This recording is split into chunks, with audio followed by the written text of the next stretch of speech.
Hi guys. Tonight we begin not with castles or crowns, but with soil pressing gently against your palms. You are standing barefoot on damp medieval earth, the kind that smells faintly of roots and cold iron. Above you, the wind worries the treetops. Below you, if you listen closely enough, you can almost hear the promise of silence. This is where it starts, not with ambition, but with fear, patience, and the quiet understanding that sometimes the safest place is not behind walls, but beneath them. You crouch and let your fingers dig into the ground. It yields easily, dark and forgiving. Medieval people knew this feeling well. Long before stone houses felt secure, earth felt familiar. You probably won't survive this if you think medieval life was all heroic battles and warm hearths. Most days were colder, quieter, and far more uncertain than the stories suggest. When danger came, and it came often, you didn't always run. Sometimes you disappeared.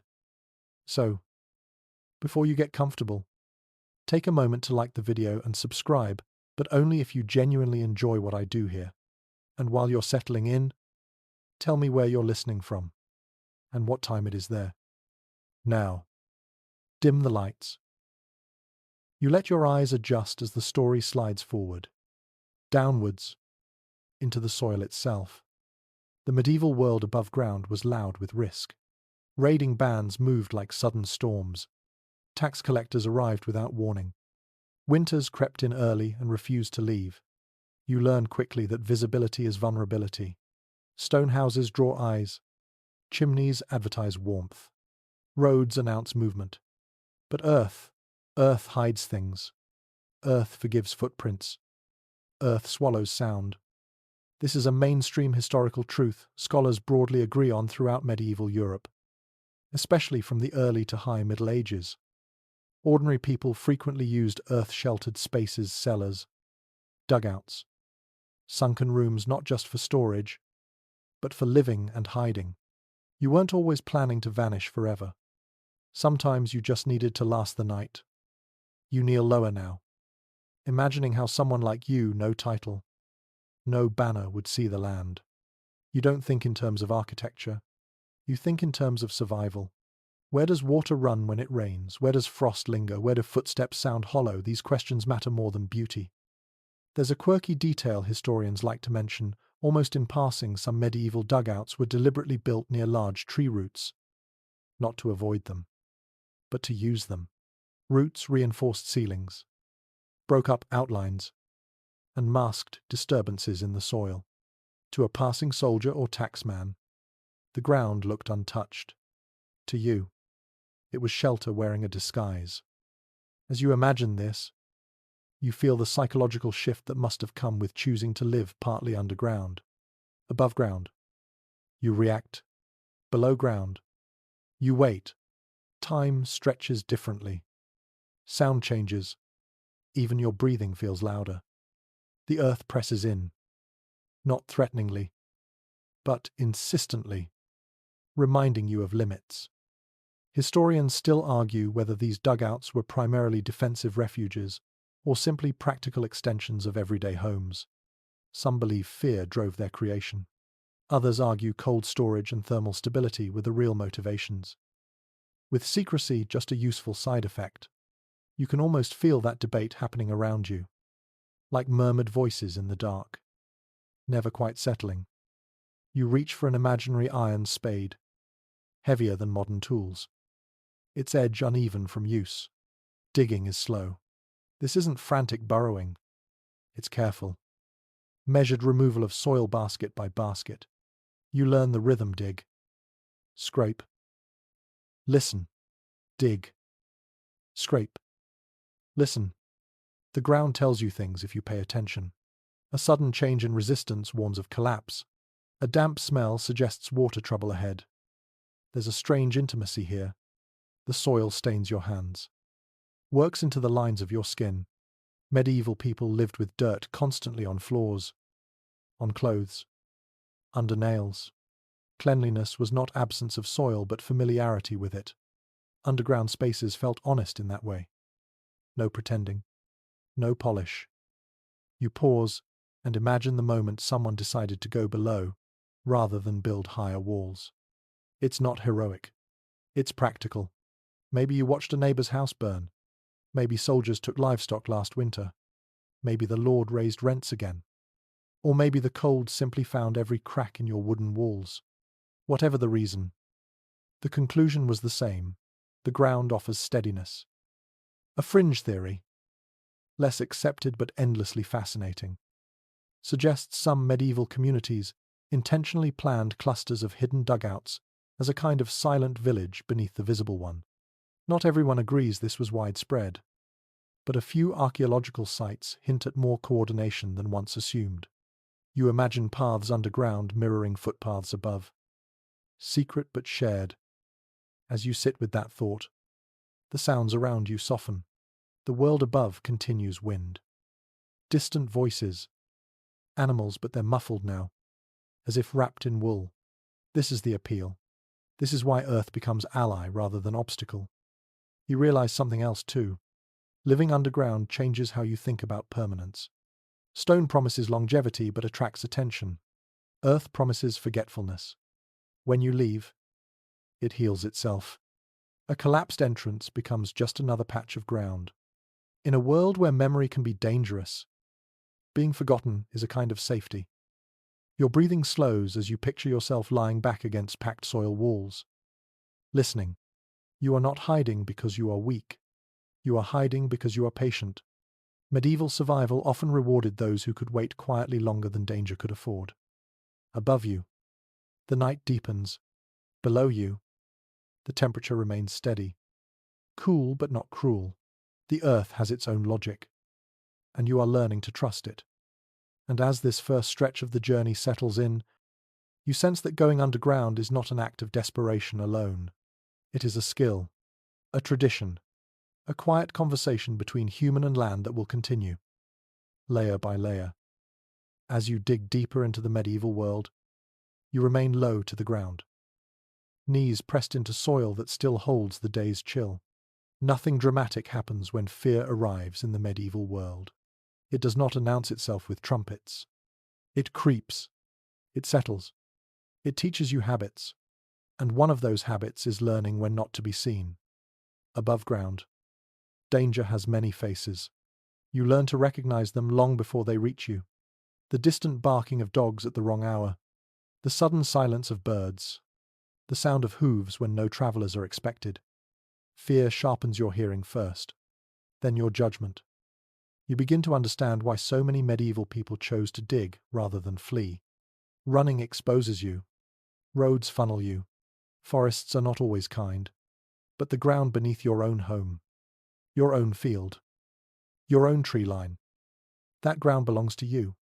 It does not ask questions. It does not demand loyalty. It simply waits. This is one of those widely accepted historical realities that slips quietly into everyday life. In many parts of medieval Europe, especially in borderlands, forest edges, and regions prone to raids, people did not rely on permanent fortifications. They relied on familiarity. Knowing where to hide mattered more than knowing how to fight. You picture yourself watching smoke rise from a nearby settlement. Not panic yet, just information. You do not grab weapons. You do not shout. You begin preparing the place below. That decision feels heavy but calm. Fear does not always feel like terror. Sometimes it feels like clarity.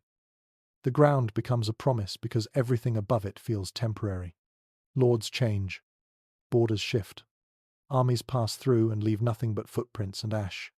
Taxes increase without explanation. Food disappears in winter. The earth, however, stays where it is. There is a strangely practical side to medieval fear that modern minds sometimes miss. You are not hiding from monsters. You are hiding from systems, from power that does not care whether you survive, from men who see livestock and grain before they see faces. Digging is not cowardice. It is accounting. A curious tidbit that surfaces in local records and oral traditions is that some families prepared underground spaces long before they needed them. They were not panic shelters built in a single night. They were slow projects, expanded season by season. a little deeper each year, a little wider, like saving coins, but in soil. You feel the patience of that process now.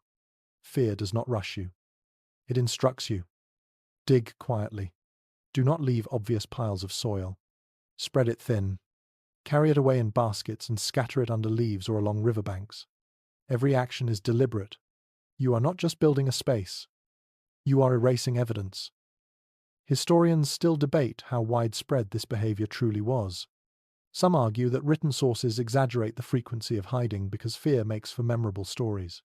Others counter that archaeology consistently underrepresents underground shelters because the best ones leave almost no trace. The truth likely sits between these views. Buried, but present. You shift your weight and imagine the soundscape of fear. Above ground, it is chaotic. Shouting, metal clashing, animals panicking. Below ground, fear sounds different. It hums. It waits. It listens. You measure time by footsteps overhead, by voices passing, by silence returning. Winter fear is quieter but heavier. Cold does not raid. It surrounds. It presses into walls and bones. When the wind finds every crack in a wooden house, going underground is not secrecy. It is insulation. The earth holds a steady temperature that feels almost generous compared to frozen air. You are not hiding from people now. You are hiding from the season itself. This practical truth is well established. Earth-sheltered spaces maintain more stable temperatures year-round, warmer than winter air and cooler than summer heat. Medieval people did not calculate this with instruments. They learned it with their bodies. You learn it the same way now. By feeling the difference, there is a darker edge to fear too. Disease moves through villages without warning. Rumors spread faster than illness. Someone coughs. Someone dies. People whisper about curses or bad air. Going underground feels safer, even if that belief is not always correct. Fear does not require accuracy. It requires relief. A lesser-known idea, discussed quietly among scholars, suggests that underground hiding spaces also served psychological purposes. Being enclosed reduced panic. Limited choices can be calming. When you cannot run in 10 directions, you stop trying. You sit. You breathe. You endure. You imagine children learning these lessons early, taught when to be quiet, how to move without scraping walls, how to listen for changes in sound. Fear becomes part of education, not through lectures, but through routine. When the signal comes, you go below. No questions. There is no heroism here. No speeches. Just repetition. Just knowing where to place your feet in the dark. Just trusting that waiting is sometimes the strongest response available. Above you, the world continues to threaten without caring whether you watch it. Below you, fear becomes manageable. Smaller. Contained. You are not braver underground. You are smarter. As the soil cools your palms and the imagined space around you grows clearer, you realize something essential. Medieval people did not build dugouts because they loved darkness. They built them because fear taught them where survival actually lived. And that lesson, once learned, is not easily forgotten. You move slowly now, not because the ground resists you, but because choosing the right place matters more than speed. A medieval dugout lives or dies by its location. You feel this instinctively as you walk the edge of a forest. Boots brushing fallen needles and damp leaves. The land speaks quietly here. If you know how to listen, you are not looking for the lowest ground. That would invite water. You are not looking for the highest either. That would expose you. Instead, your eyes drift to gentle slopes, places where rain naturally runs away rather than pooling. A shallow incline is enough. It lets gravity do the work later, carrying moisture downhill while your shelter stays dry. This understanding shows up again and again in surviving evidence. Sunken medieval dwellings and hidden dugouts often appear just off ridgelines or tucked into hillsides, rather than directly beneath flat fields. People learned, through long experience, that water is a more patient enemy than soldiers. It never tires. It never leaves. You pause near a stand of old trees. Their roots snake across the surface like frozen veins. This is not a problem. It is an opportunity. Thick roots break up soil patterns and make disturbed earth harder to detect. They also stabilize ceilings when left intact. You imagine digging around them carefully, treating them not as obstacles but as allies. An overlooked detail found at several sites suggests that builders sometimes selected locations where fallen leaves naturally accumulated. Leaf litter disguised subtle changes in ground texture and softened footprints. When danger passed through, the earth above your shelter would look no different from the forest floor around it. You crouch and press your palm flat against the soil. It feels firm but workable. Sandy ground collapses too easily. Heavy clay holds water. Loam, dark and crumbly, is ideal. Medieval people did not name soil types the way modern science does, but they knew them by feel. You learn the same way now. Choosing a hidden spot is also about sound. You stamp lightly. The earth answers with a dull thud rather than a hollow echo. Good. Hollow ground betrays itself. Footsteps above should sound ordinary. Unremarkable. Nothing that would make someone pause and wonder what lies beneath. You think about proximity next. A shelter too close to your home risks discovery if the house is searched. Too far. And reaching it becomes dangerous. Many hidden dugouts sat just beyond daily activity zones, near woodpiles, hedgerows, or animal pens, places where movement was expected and therefore ignored. This pattern appears consistently in rural medieval landscapes. Hidden spaces were rarely isolated. They blended into working environments. A person walking to fetch firewood would not look suspicious. A farmer checking a fence would not draw attention. Everyday tasks became camouflage. There is still disagreement over how intentional this blending truly was. Some researchers believe people consciously designed shelters to merge with routine paths. Others argue it was simply convenience that placed dugouts near work areas.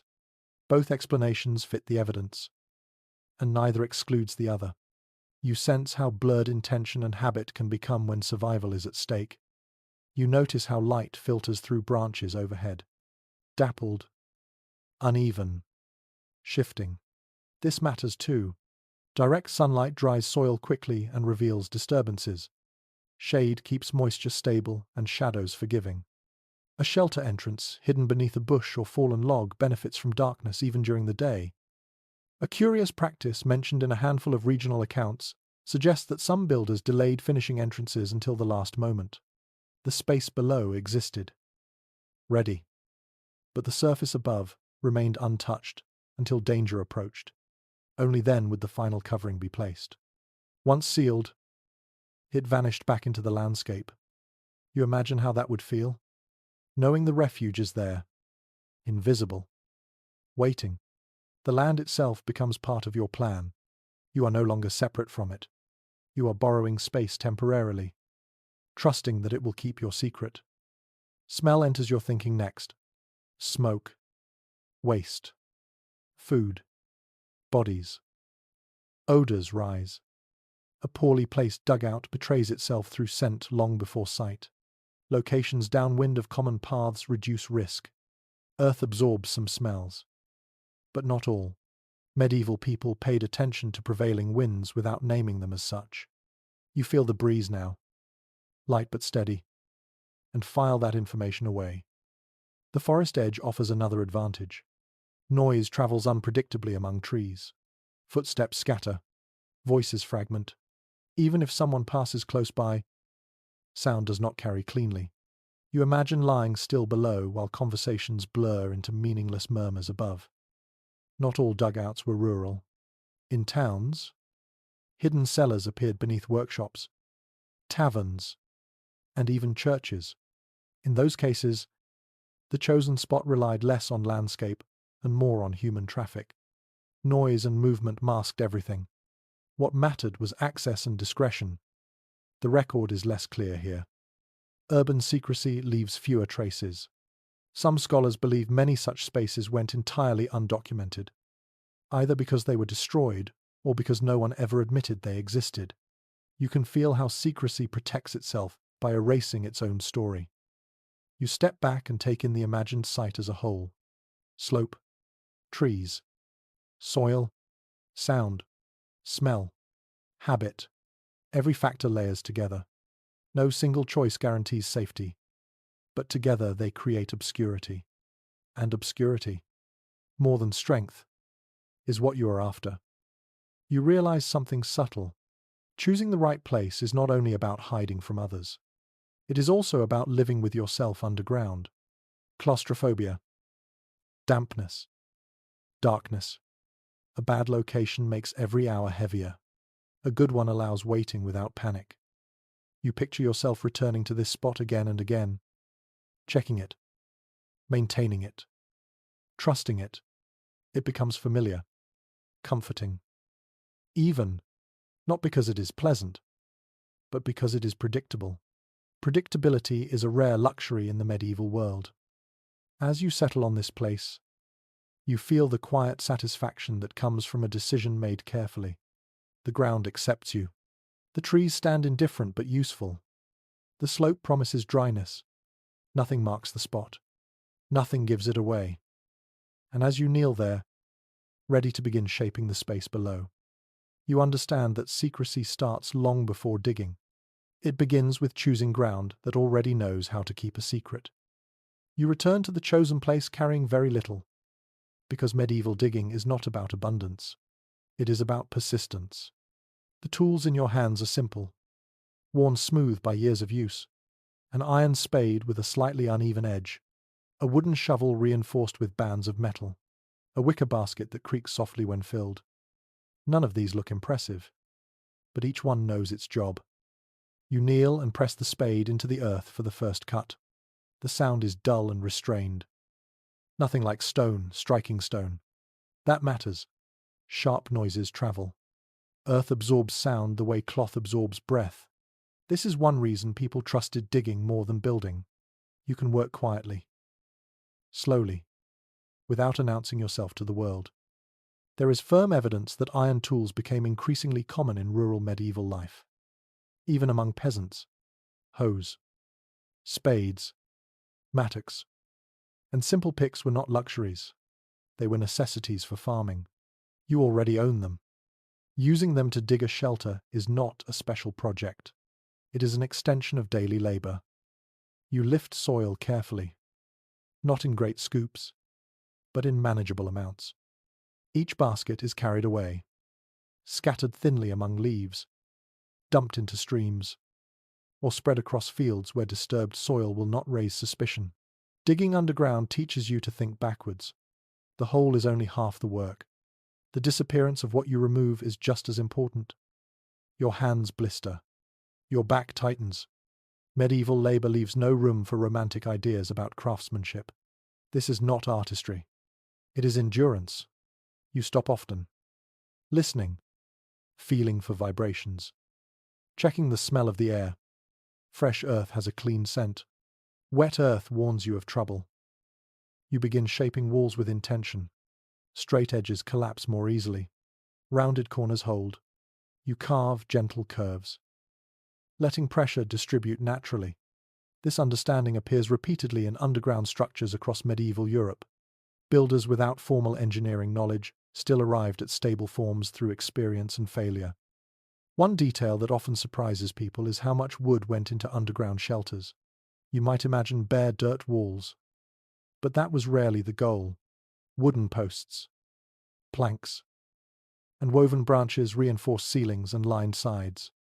You select timber carefully, oak if available, hazel or willow for flexibility. Fresh wood bends, old wood snaps. You wedge support posts into place, testing each one with your weight before trusting it. The ceiling is the greatest danger.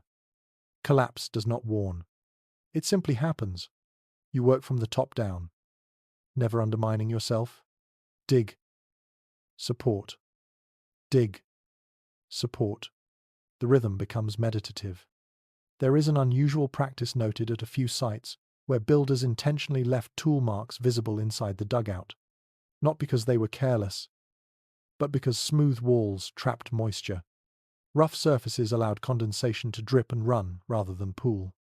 Survival often hides in details like this. Details you would never notice until they save your life. You pause to rest, leaning against the cool wall. The temperature is already different down here. Not warm, not cold, just steady. Your breath no longer fogs the air. This consistency is one of the great advantages of earth sheltering. You feel it before you understand it. Some experts believe medieval people actively planned their digging around seasonal rhythms. Excavation was often done in late summer or early autumn, when soil was dry and stable. Winter digging risked frozen ground, and spring rains risked collapse. Timing mattered as much as technique. You imagine digging by lamplight. The flame shielded, its glow swallowed by earth. Light is precious here. Too much smoke gives you away.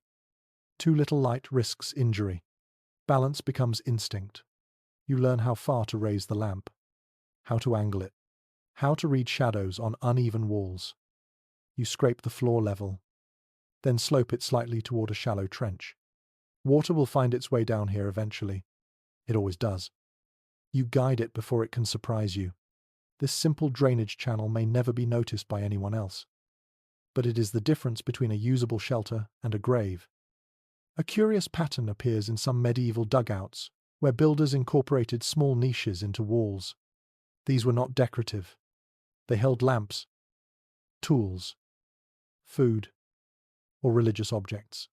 Tucking items into walls kept floors clear and movement quiet. Every inch mattered when space was limited. You feel the quiet weight of the earth pressing in as the space takes shape. It is not frightening. It is reassuring. Above you, the world is unpredictable. Down here, every inch exists because you placed it there. Control is rare in medieval life. Underground, you reclaim a little of it. There is ongoing disagreement about how long it took to dig such shelters. Some estimates suggest weeks of intermittent work. Others argue months, spread across seasons. Both possibilities feel true.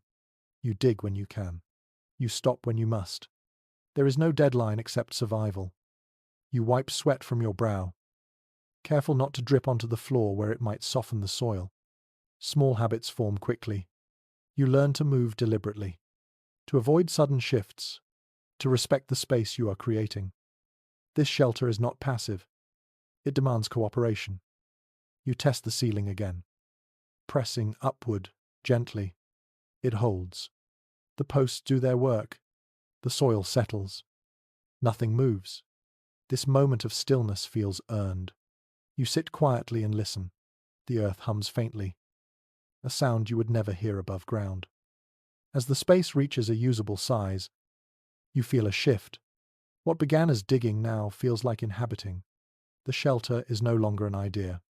It is a place shaped by effort, restraint, and knowledge passed down without writing. You understand now why these shelters rarely followed identical designs. Each one responded to its ground, its tools, its builder. There were no plans. Only principles: stability, silence, concealment. You rest your hand against the wall and feel the cool firmness beneath your palm. This earth will remember your touch long after you leave. And if you have done your work well, no one else ever will. You pause before going any deeper, because now the real risk begins. Digging is easy when the hole is shallow. It becomes dangerous when the weight of the earth above starts to matter. Medieval people learned this the hard way, through collapse, injury, and quiet deaths that left no record. You do not rush this stage. You listen to the ground as if it were alive. You press your palm against the wall and feel for vibration. Solid soil answers with resistance. Loose soil crumbles. The difference is subtle, but your hands learn it quickly. You begin shaping the space not as a box, but as a series of gentle curves. Straight angles tempt collapse. Rounded walls share pressure. This instinct shows up again and again in underground medieval structures that have survived. There is clear evidence from preserved dugouts and sunken houses that builders favored oval or circular chambers whenever possible. These shapes were not aesthetic choices. They were practical solutions discovered through repetition. When the ceiling presses evenly, the earth holds itself together. You widen the space slowly, never digging more than you can support in the same session. Each scoop of soil is followed by placement of timber. Wooden posts rise like quiet sentinels. Spaced carefully, too far apart and the ceiling sags. Too close and you waste precious material. You test each post by leaning your weight into it, trusting your body more than your eyes. Wood matters here more than stone. Stone is heavy and difficult to work quietly.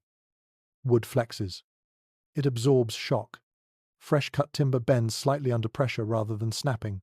Medieval builders understood this intuitively. They used what forests offered, selecting trunks that were straight, strong, and young enough to give without breaking.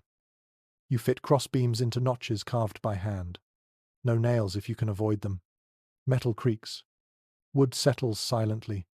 The joints are snug, held by friction and gravity. When done well, they almost disappear into the structure. An often overlooked detail is how builders layered materials. A ceiling might consist of beams, then woven branches, then packed earth above. Each layer spreads weight and dampens movement. This method appears across different regions, suggesting shared knowledge passed by observation rather than instruction. You crawl forward, working from one supported section to the next. Never open a space before preparing its skeleton. Digging ahead of support is how people died. You imagine those lessons passed quietly between neighbors. Do this first. Never do that. Listen when the soil changes. You scrape gently, feeling for moisture. Damp soil weighs more. It shifts differently. When you find it, you adjust your plan. Maybe the ceiling lowers slightly. Maybe you add another post. Flexibility keeps you alive underground. There is a strange calm that settles over you as you work. Above ground, labor is loud and exposed. Below ground, it becomes intimate. Every movement matters. Every sound feels amplified, even when it is not. You breathe more slowly without realizing it. Some researchers suggest that medieval people deliberately kept underground ceilings low, not just to save effort, but to reduce risk. Less height means less weight, less air to heat, less space to support. Comfort mattered less than safety. You feel that logic guiding your choices now. You carve small ledges into the walls as you go. These are not shelves yet. They are anchors for future supports. Planning ahead keeps you from reopening finished sections later. Once a wall is stable, you disturb it as little as possible. There is a curious observation from a handful of excavated sites where collapsed dugouts appear to have been intentionally abandoned rather than repaired. This suggests builders knew when to stop. Sometimes the ground was simply not worth arguing with. Knowing when to give up was as important as knowing how to continue. You test the ceiling again. Tap gently with the handle of your spade. Solid earth answers with a muted sound. Hollow spaces echo faintly. You learn to recognize the difference. That echo is a warning. You reinforce before moving on. Time becomes difficult to track.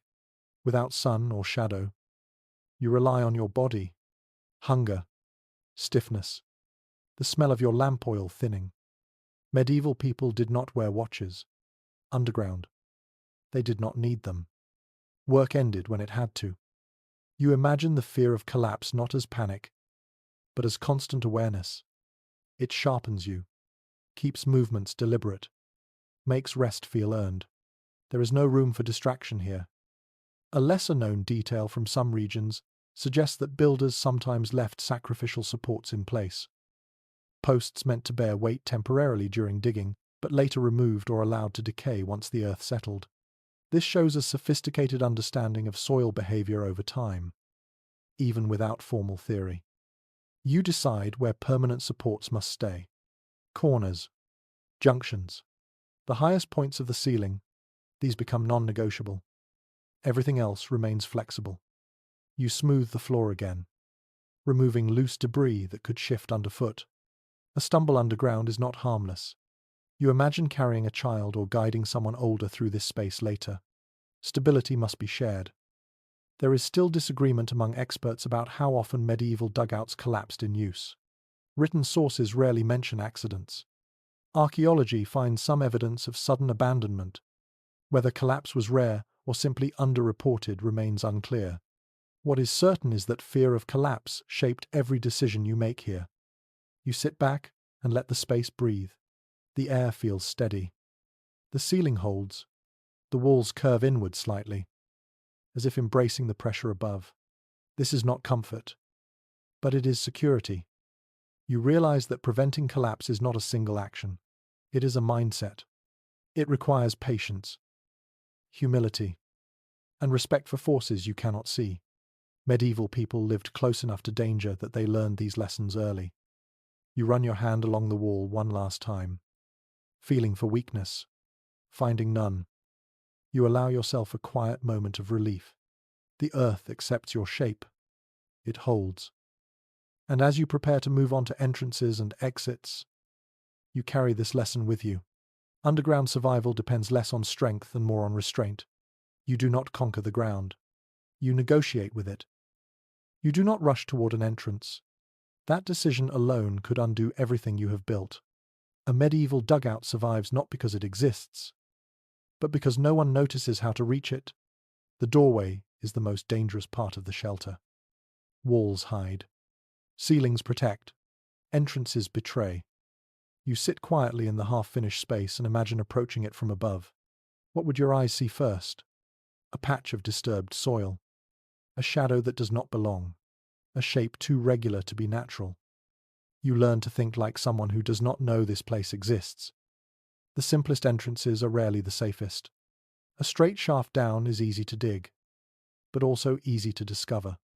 Medieval builders preferred angled access, a sloping passage that bends slightly, forcing anyone inside to turn before seeing the chamber.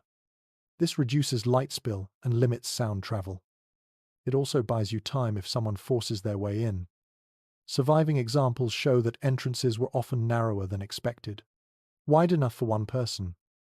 Never more. You feel the logic immediately.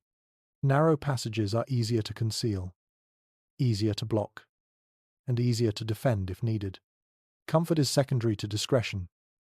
You begin shaping the access tunnel slowly. This is not a place for haste. You dig downward at a shallow angle, checking alignment constantly. Too steep and you risk slipping. Too shallow and the entrance stretches too far. Increasing exposure. Balance guides your hands. There is a consistent pattern in medieval underground spaces where entrances align with existing features above ground. The base of a tree, the edge of a shed, a livestock enclosure. People hid access points in plain sight by placing them where disturbance was already expected. You imagine lifting a plank beneath a woodpile or sliding aside a feeding trough to reveal darkness below. One unusual detail appears in a handful of regional sites, where entrances were disguised as animal burrows. Loose soil, scattered straw, and irregular openings discouraged human curiosity while explaining disturbance naturally.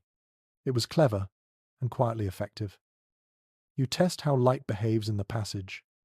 Even a small opening can funnel daylight deep underground if aligned poorly. You adjust the angle until light fades quickly, swallowed by the bend. Darkness is protection here. You learn to welcome it. Doors underground are rarely hinged in the way modern doors are.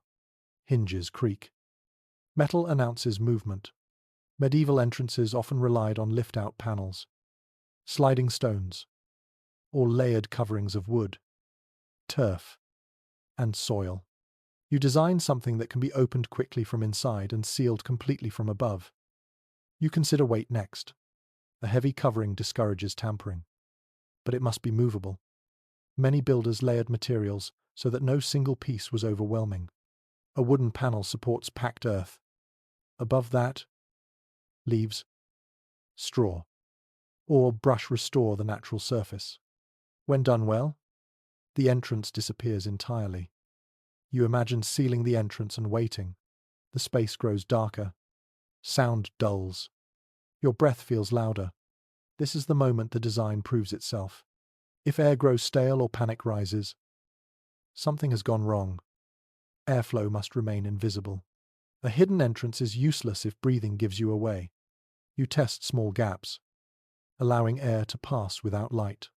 Medieval builders often incorporated tiny ventilation paths disguised as root channels or cracks in stone. These were not obvious holes, but subtle continuations of natural patterns. Some scholars point out that many underground entrances appear deliberately inconvenient. Low ceilings force crawling. Sharp turns require careful movement. This discourages casual exploration and limits how many people can enter at once. Inconvenience becomes security. You scrape the tunnel walls smooth enough to prevent falling soil but rough enough to grip with hands and feet. Slipping here would be disastrous. You imagine guiding others through this passage. Children, elders, people moving quietly under pressure. Every surface must cooperate. There is debate about whether medieval people prioritized quick access or complete concealment. Some entrances are easy to open but harder to hide. Others vanish entirely but require time to clear. The choice likely depended on expected danger. Short raids favor speed. Long threats favor invisibility. You test the covering repeatedly. Open. Close. Adjust. You listen for sound. Wood settling is acceptable. Scraping or knocking is not. You pad contact points with cloth or bark. Silence is crafted, not assumed. You think about what happens if the entrance is discovered. Panic is the enemy. A narrow passage slows intruders.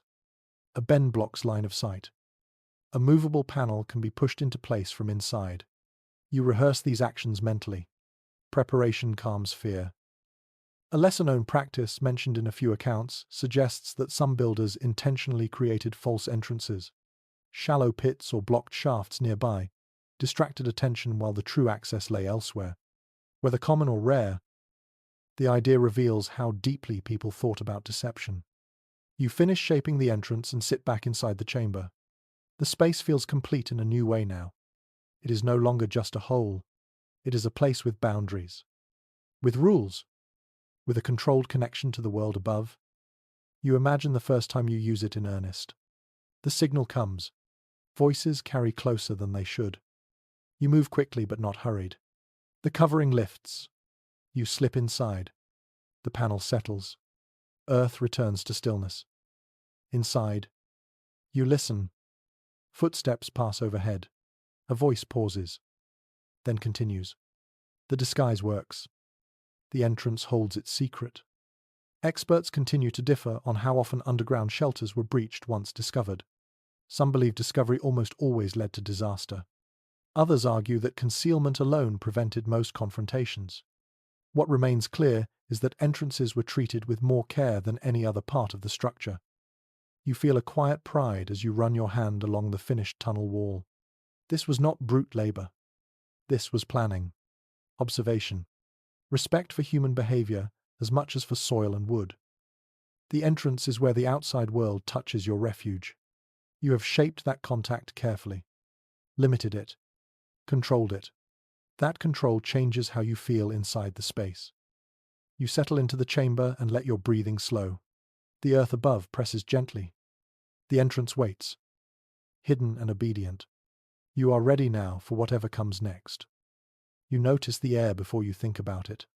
It feels different down here. Not stale, not fresh, just present. Breathing underground teaches you quickly that air is not guaranteed. It must be invited in, guided, and kept quiet. A shelter that hides perfectly but suffocates its occupants is a failure. You sit still and listen to your own breath.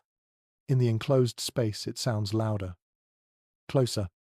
Medieval people learned to trust this awareness. Breathing became a measure of safety. If the air moved gently, everything else could wait. There is solid evidence that underground spaces across medieval Europe incorporated some form of ventilation. Even if subtle, people did not understand oxygen as a concept, but they understood discomfort, dizziness, and danger. Experience taught them what the body needed long before theory tried to explain it. You begin planning airflow the same way you plan stability, quietly and indirectly. Large openings invite light and sound. Small, winding paths invite air without attention. The trick is to let air travel where eyes cannot. You crawl toward the far end of the chamber and test different spots with a smouldering wick. Where the smoke drifts steadily, air is moving. Where it lingers, you avoid digging further. This simple test appears repeatedly in descriptions of enclosed medieval spaces. Smoke tells the truth when eyes cannot. You carve a narrow channel upward, not straight to the surface, but angled and interrupted. A turn here, a narrowing there. Air moves easily through these paths. Sound does not. Light dies quickly. The channel mimics a root tunnel more than a chimney. One small but fascinating detail emerges from certain archaeological finds. Some ventilation paths were deliberately irregular, with slight expansions and constrictions. This slowed air just enough to prevent drafts that could stir smoke or reveal presence. Comfort and secrecy balanced each other carefully. You disguise the outlet above ground with natural features. A cluster of stones, dense brush, the hollow at the base of a tree. The opening is small enough to escape notice, large enough to keep you alive. You test it again with smoke. It moves. You smile faintly. You think about fire next. Fire brings warmth and light, but also danger. Smoke is a betrayal that travels upward whether you invite it or not. Medieval underground shelters often avoided open flames unless absolutely necessary. When they did burn, it was controlled, limited, and planned. There is strong agreement among researchers that many dugouts relied more on body heat, insulation, and stored warmth than on constant fire. Earth holds temperature steadily. Packed walls absorb heat and release it slowly. You feel this now as your body warms the space around you. When fire is used, it is small, a shallow hearth, a single lamp. You position it near airflow but never directly beneath a vent. Smoke disperses slowly, cooled and filtered by earth before it escapes. You learn patience here too. Nothing happens quickly underground. You imagine sitting with others in this space. Breathing becomes shared. You notice how stillness improves air quality. Movement stirs dust. Panic accelerates breath. Calm preserves comfort. The shelter teaches behavior as much as it provides protection. Some interpretations suggest that medieval people timed underground stays carefully to avoid air depletion. Short periods during raids. Longer stays only when multiple vents existed. The evidence is incomplete. But logic supports it. You would not remain here indefinitely unless conditions allowed it. You test humidity next. Damp air chills the body faster than dry air. Ventilation helps regulate moisture as much as oxygen. You scrape a small channel along the floor leading toward the entrance passage, encouraging moisture to migrate away from the living space. An unusual observation from a few sites indicates that some builders placed absorbent materials near vents. Straw, cloth, charcoal. These materials trapped moisture and odors, quietly improving air quality. Whether intentional or discovered by accident, the effect would have been noticeable. You listen again. The space is not silent. It hums faintly. Air moves. Earth settles. Your breath joins the rhythm. This is what safety sounds like underground. There is still uncertainty about how people learned these techniques in the first place. Some believe knowledge spread through trial and loss. Others think it came from observing natural shelters like animal burrows or caves. Both ideas likely hold truth. Humans learn by watching what survives. You adjust the vent opening slightly, widening it by a finger's width.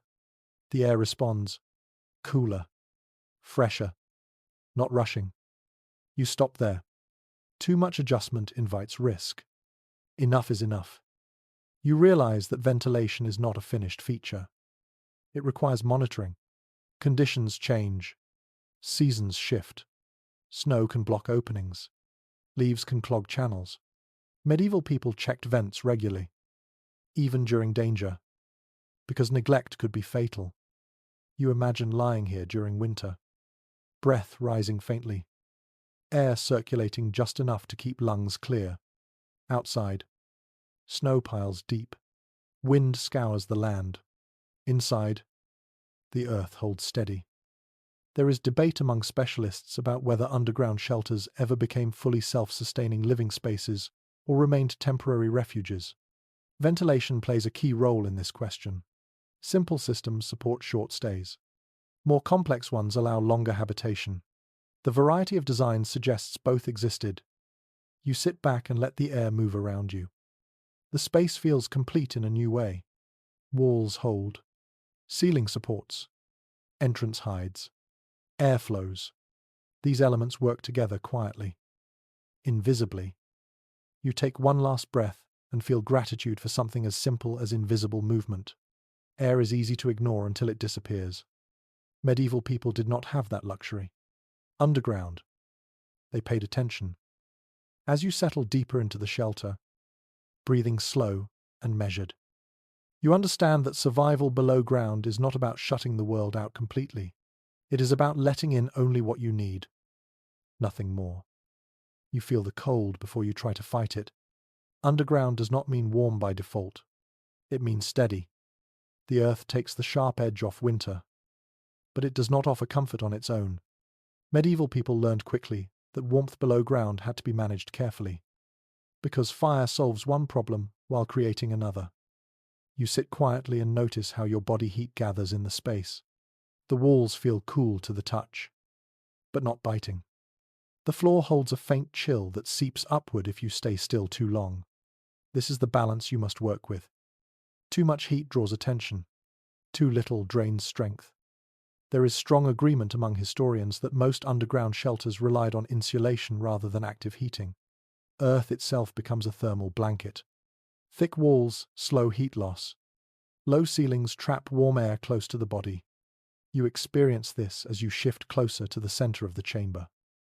Away from vents and entrance passages, you lay down branches, straw, or woven mats on the floor. Bare earth steals warmth. Even a thin layer changes everything. Medieval households already used these materials above ground. Bringing them below is not innovation. It is adaptation. You consider fire again. A large hearth is impossible here. Smoke would gather and rise, tracing your position like a finger pointing from the sky. Instead, you think in terms of controlled warmth. A small oil lamp, a covered ember, something that glows rather than burns. Archaeological evidence supports this restraint. Many underground shelters show little sign of open fires. When fire traces appear, they are small and localized. This suggests limited use, perhaps only during the coldest moments or when secrecy mattered less than survival. You position a shallow fire pit near a vent, but not beneath it. Heat rises, smoke follows. By placing the fire slightly aside, you allow warmth to spread while smoke drifts toward airflow without drawing attention. You test this with a faint flame. The smoke thins. It moves. It disappears. You learn to read the fire like a language. A steady flame means air is balanced. Flickering suggests a draft. Dimming warns of suffocation. Fire becomes a tool for measuring the shelter's health as much as a source of comfort. There is a lesser-known practice hinted at in a few medieval accounts where heated stones were used instead of open flames. Stones warmed above ground could be carried below, wrapped in cloth, and placed near sleeping areas. They released heat slowly and silently. No smoke, no light, just warmth. You imagine doing this at dusk, before danger fully settles, heating stones at a common hearth above, then slipping them below as night closes in. The act feels almost ritualistic, preparation rather than reaction. You arrange sleeping areas away from entrances and vents. Cold air creeps along passages. Warmth settles deeper inside. Medieval shelters often show signs of intentional zoning. Storage near cooler edges. Resting areas near the heart of the space. You curl slightly and notice how body heat changes the chamber. Breath warms the air. Skin radiates warmth into walls that will give it back slowly. Sharing a space multiplies this effect. Families huddled underground conserved heat simply by staying close. There is ongoing debate about how many people these shelters were designed to hold. Some argue they were meant for entire households. Others believe they were emergency refuges for a few.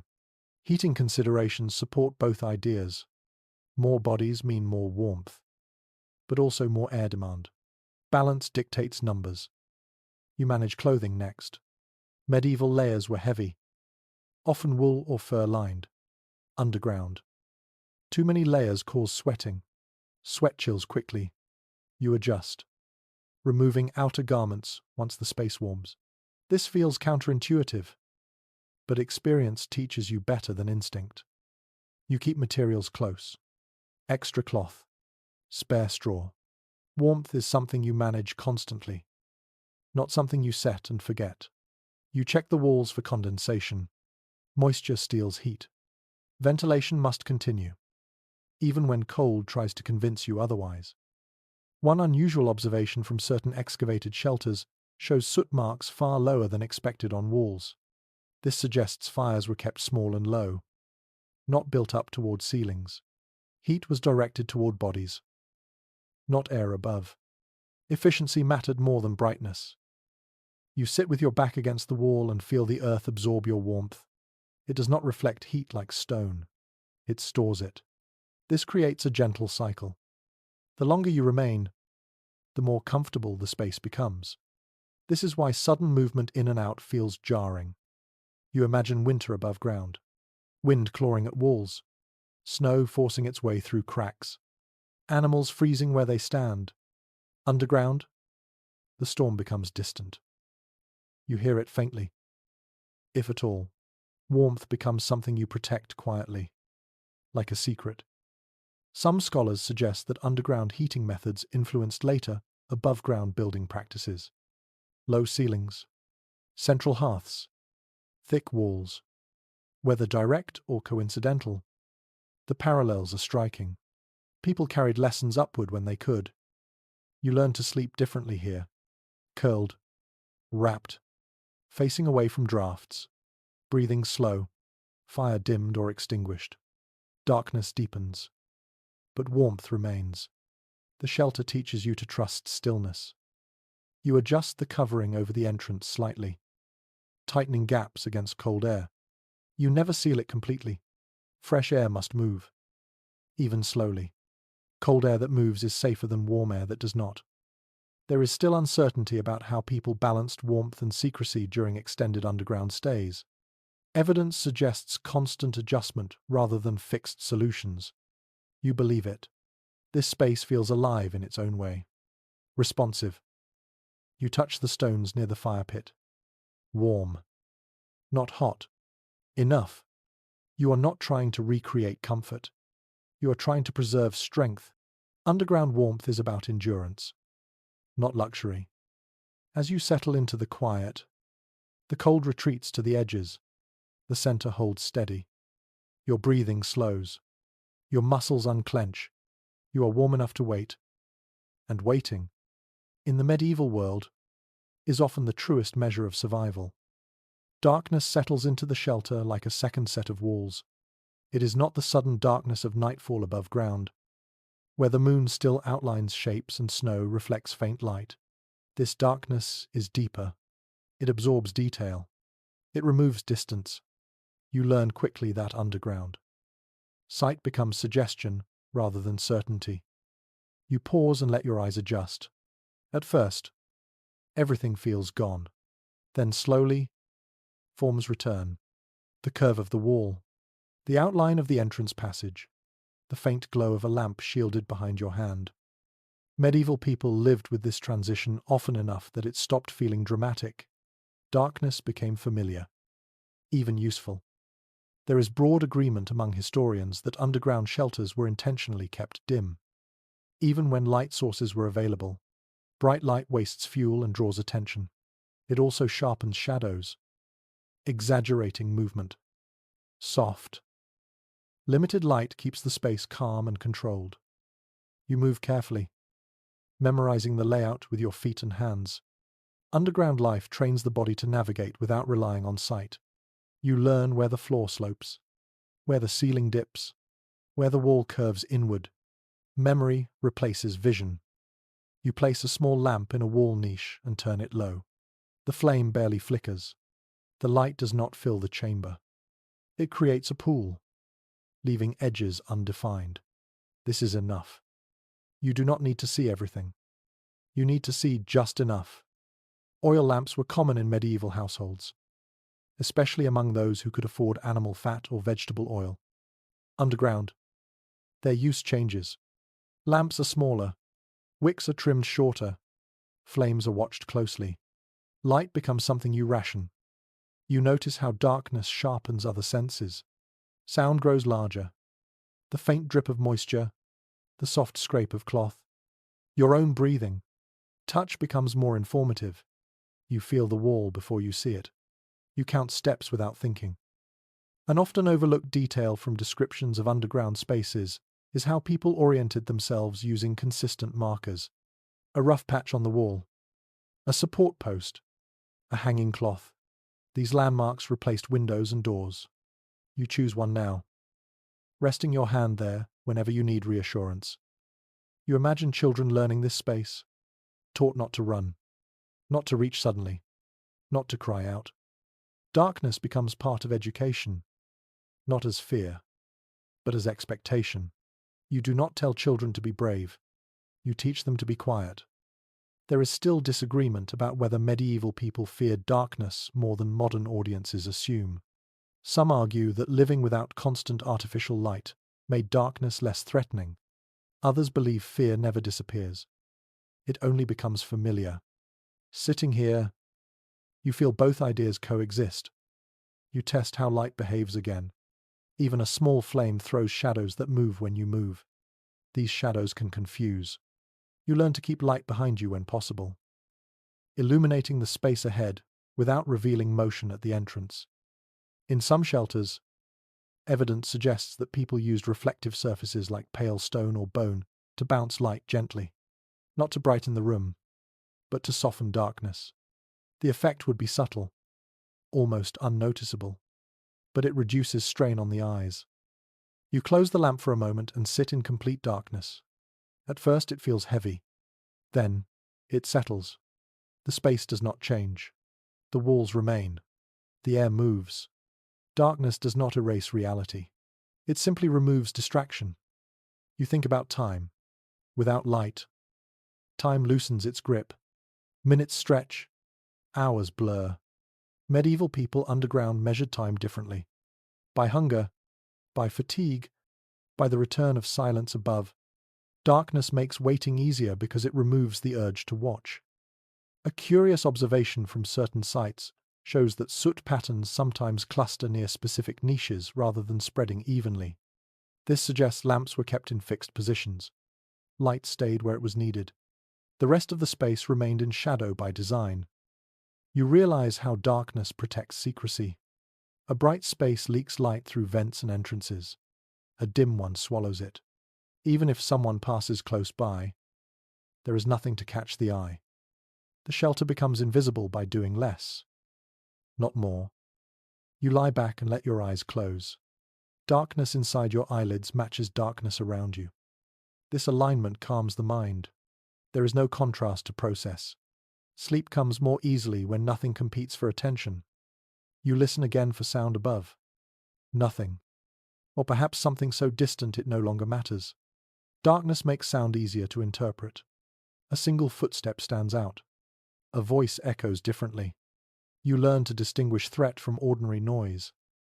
There is ongoing discussion among scholars about whether extended darkness affected mental health in underground dwellers. Some suggest disorientation and anxiety would build. Others argue that routine and familiarity offset these effects. The truth likely depended on individual temperament and duration of stay. You adjust your position slightly, careful not to disturb the lamp. You know now how easy it is to knock something over in low light. Every movement is measured. Darkness encourages gentleness. You imagine emerging after hours or days below. Light would feel sharp. The world above would seem louder, faster. Underground darkness teaches patience by slowing perception itself. You open the lamp again just enough to check the space. Everything remains as you left it. Walls firm. Support steady. Air calm. Darkness has not changed anything. It has simply held the space quietly. You settle back and let the lamp dim once more. The shelter feels complete in this low light. Darkness is no longer absence. It is a feature, a tool, a companion. And as you rest here, breathing slow, surrounded by earth and shadow, you understand that medieval underground life was not about conquering darkness. It was about learning how to live gently inside it. Moisture announces itself quietly. You notice it first in the air, a faint coolness that clings to skin longer than it should. Underground. Water is never dramatic at first. It seeps. It creeps. It waits. Medieval people learned that ignoring it, even briefly, could undo months of careful work. You kneel and press your hand to the floor. It feels firm. Not slick. Good. Standing water is obvious and dangerous. But dampness is more subtle. It weakens walls. Rots wood. Chills. Bodies. You treat it as seriously as any human threat. You think back to the slope you chose above ground. That decision matters now. Rain follows gravity. Snowmelt seeks low points. By digging slightly into a hillside rather than flat ground, you have already reduced the amount of water that wants to find you. This is one of those quiet truths that appears again and again in surviving underground spaces. Location does half the work before tools ever touch soil. You carve shallow channels along the edges of the floor, guiding moisture toward the entrance passage rather than the center of the chamber. These channels are barely noticeable, but they give water somewhere to go. Medieval builders rarely tried to stop water completely. They redirected it instead. Evidence from excavated dugouts shows these drainage grooves in places that make little sense unless you imagine water moving through them. They curve gently, never cutting sharply across the space. Water, like earth, prefers cooperation to resistance. You pay close attention to the base of the walls. This is where moisture gathers first. You pack soil firmly, smoothing it without polishing. Smooth surfaces trap water. Slight texture allows droplets to run downward. This detail appears repeatedly in well-preserved underground structures. You notice condensation forming near the ceiling where warm air meets cool earth. Tiny beads gather and fall. You adjust ventilation slightly, allowing just enough airflow to reduce humidity without chilling the space. Moisture control is not a single action. It is constant awareness. You lay down a raised sleeping platform using wood and packed earth. Even a few inches of elevation keeps you away from damp ground. Medieval people understood this instinctively. You do not sleep where water wants to be. Straw and woven mats absorb moisture quickly, so you change them often. Old straw goes outside when it is safe, scattered where it blends into the environment. Fresh material replaces it. Clean does not mean spotless. It means functional. There is a small but revealing detail found in some underground shelters where stone or tile fragments line specific areas of the floor. These materials resist moisture better than bare earth. They are not decorative. They mark places where dryness mattered most. You test the space after rain, listening, smelling. Dampness has a scent. Earthy. Heavy. You learn to recognize it before you see it. Medieval survival depended on senses trained through repetition, not instruction. You think about water above ground. Streams swell. Paths turn to mud. Inside the shelter, conditions change slowly. This delay is both advantage and danger. Problems do not arrive suddenly, but they also do not leave quickly. You monitor rather than react. There is disagreement about how often medieval people stayed underground during prolonged wet seasons. Some researchers believe dugouts were avoided during heavy rains due to collapse risk. Others point to drainage features that suggest long-term use even in wet conditions. The evidence supports caution rather than certainty. You check wooden supports for signs of rot. Damp wood darkens, softens. You catch it early. Replace pieces when possible. Wood underground requires attention. Ignoring it invites quiet failure. You create a small sump near the entrance where water can collect harmlessly. From there, it drains out or evaporates slowly. This simple feature appears in multiple excavated shelters, though it is easy to miss unless you are looking for it. You notice how managing water changes behavior. Movements become deliberate. Items stay off the floor. Storage shifts upward. Moisture teaches organization through necessity. An unusual observation from certain sites suggests that builders sometimes lined walls with bark or hides during the wettest months. These materials shed water and protect earth surfaces temporarily. They were not permanent, but they bought time. You listen again to the shelter. Water makes sound when it moves. A drip, a trickle. Silence is ideal, but a predictable sound is manageable. Sudden new noises demand attention. You train yourself to notice change. You adjust the entrance covering after rain, ensuring water sheds away rather than pooling above. Even small depressions collect moisture. You smooth them out when conditions allow. Maintenance is quiet. Ongoing work. There is a broader lesson here. Medieval underground shelters were not static constructions. They were living spaces that required care. People who treated them as finished objects suffered. Those who treated them as systems adapted. You think about winter. Frozen ground traps moisture until thaw releases it suddenly. Drainage channels become critical then. You clear them ahead of time, anticipating what the season will bring. Some scholars argue that fear of dampness limited underground stays more than fear of discovery. Cold and wet sap strength faster than hunger. Sitting here, feeling the dry earth beneath you. That idea feels reasonable. You move your hand along the wall again. Cool. Firm. Dry enough. The shelter holds. Water has been guided away. Not defeated, but managed. You settle back and breathe. The air feels lighter. The floor feels solid. Moisture has not claimed this space today. And as you wait, listening to the distant world above, shift and soak and freeze, you understand something essential. Medieval underground survival depended not on keeping water out forever, but on learning how to live with its constant presence. Hunger is quieter underground, but it is no less real. You feel it not as urgency, but as calculation. How long can you stay? What can you eat without fire? What must be protected from damp, rot, and animals? Food storage below ground is not about abundance. It is about preservation and restraint. You begin by choosing where food belongs. Not near the entrance, where temperature shifts are strongest. Not near vents, where moisture and air move more freely. The center of the shelter offers the most stable conditions. Medieval people understood this without charts or measurements. They learned by losing food the wrong way. There is clear evidence from excavated underground spaces that storage pits and niches were carefully placed. Grain bins appear tucked into walls. Root vegetables rest in shallow hollows. Containers sit elevated on wooden platforms.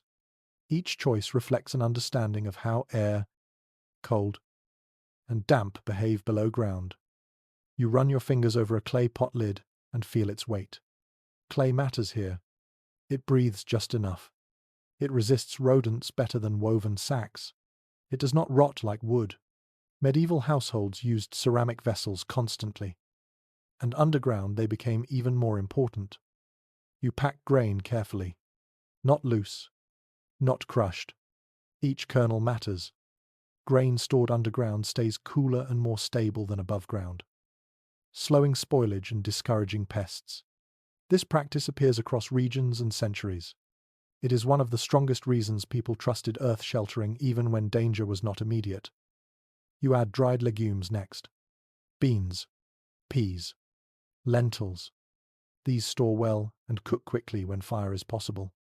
When it is not, they can still be soaked and eaten with patience. Underground living favors foods that forgive delay. Roots follow. Turnips, carrots, beets, wrapped in straw or packed into damp sand. They last far longer below ground than above. You keep them separate from grain. Moisture that preserves roots destroys seed. Separation is survival. There is a small but telling detail found in several medieval storage pits where herbs are scattered among food stores. Sage, rosemary, garlic. These were not only flavor, they discouraged insects and masked scent. Food storage underground was as much about smell as about spoilage. You think about meat. Fresh meat is dangerous here. It demands fire and creates waste. Preserved meat is different. Salted pork, smoked fish, dried strips of beef. These foods appear occasionally in underground contexts, usually stored high and wrapped tightly. You treat them with care. One mistake invites rot that spreads. You keep food in small quantities rather than large piles. If something spoils, you lose less. Medieval people understood risk management intuitively. Scarcity teaches caution. You test containers regularly, touching, smelling, listening. A hollow sound means grain has settled. A sour scent means trouble. You learn to act early. Remove compromised food before it poisons the rest. There is disagreement among historians about whether underground shelters were stocked in advance or supplied gradually during use. Some evidence suggests long-term preparation. Other signs point to hurried packing during danger. You imagine both scenarios and realize they require the same skills. Knowing what lasts matters more than timing. You notice how the cold slows everything. Mold grows more slowly. Insects move less. Time stretches. Underground storage buys days and weeks that would be lost above ground. This advantage alone explains why people invested so much effort below the surface. You manage waste carefully. Peels, bones, scraps. These attract animals and create smell. You store them sealed until disposal is safe. Medieval people often carried waste out under cover of darkness or buried it far from entrances. Cleanliness underground is not about comfort. It is about invisibility. You hear a faint scratch at the wall one night. A mouse. Perhaps. You respond immediately. Traps. Raised storage. Smooth surfaces rodents cannot climb easily. Evidence from excavations shows gnaw marks on containers where precautions failed. Those marks tell stories of hunger on both sides of the wall. You keep water separate from food. Clay jugs sealed tightly. Elevated. Away from damp zones. Water spills ruin more than thirst. They destroy stores and invite rot. You check lids constantly.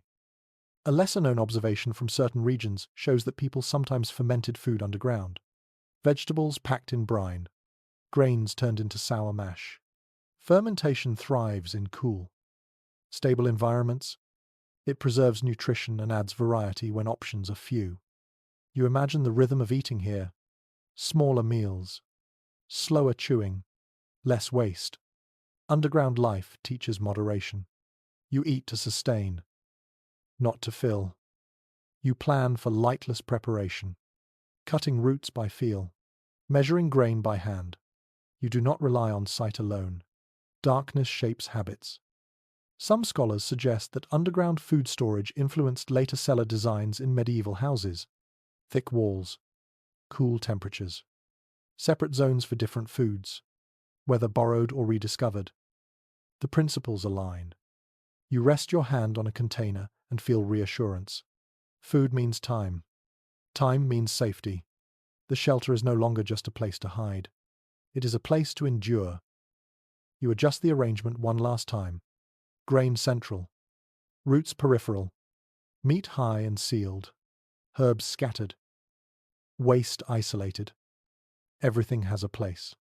Disorder invites hunger faster than scarcity. You sit back and breathe slowly.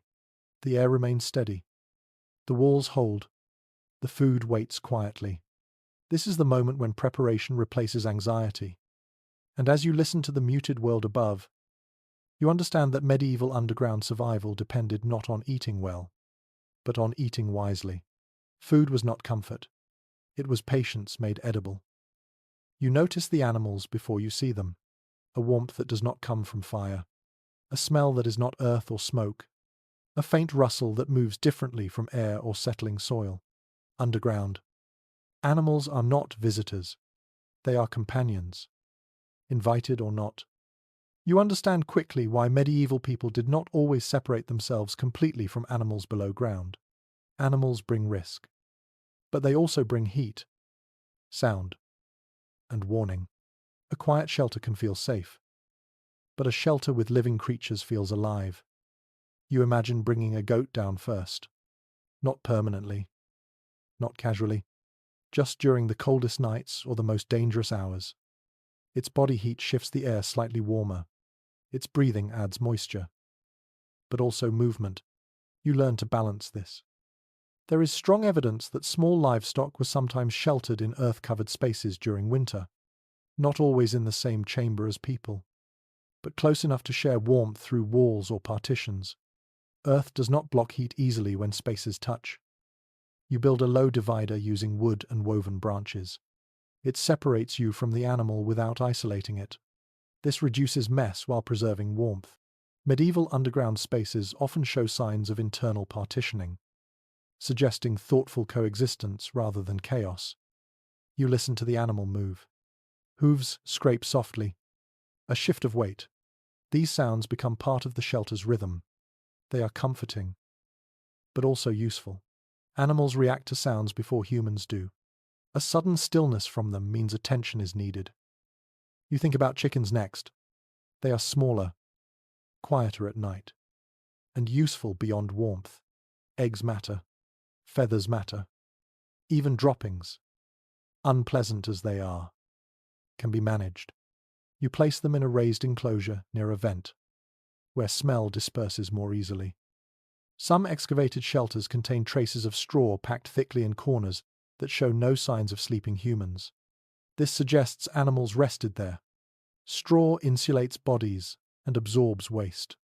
You replace it often. Knowing neglect breeds sickness. You manage smell carefully. Animals smell stronger underground. You scatter ash and dried herbs to absorb and mask odor. This practice appears repeatedly in medieval waste management. Above and below ground, smell is as revealing as sound. You keep animals calm. Panic spreads quickly in enclosed spaces. Sudden noise draws attention and creates danger. You learn to move slowly around them, to touch them gently, to speak softly if you must speak at all. You notice how animals adapt to darkness faster than you do. Their movements become confident.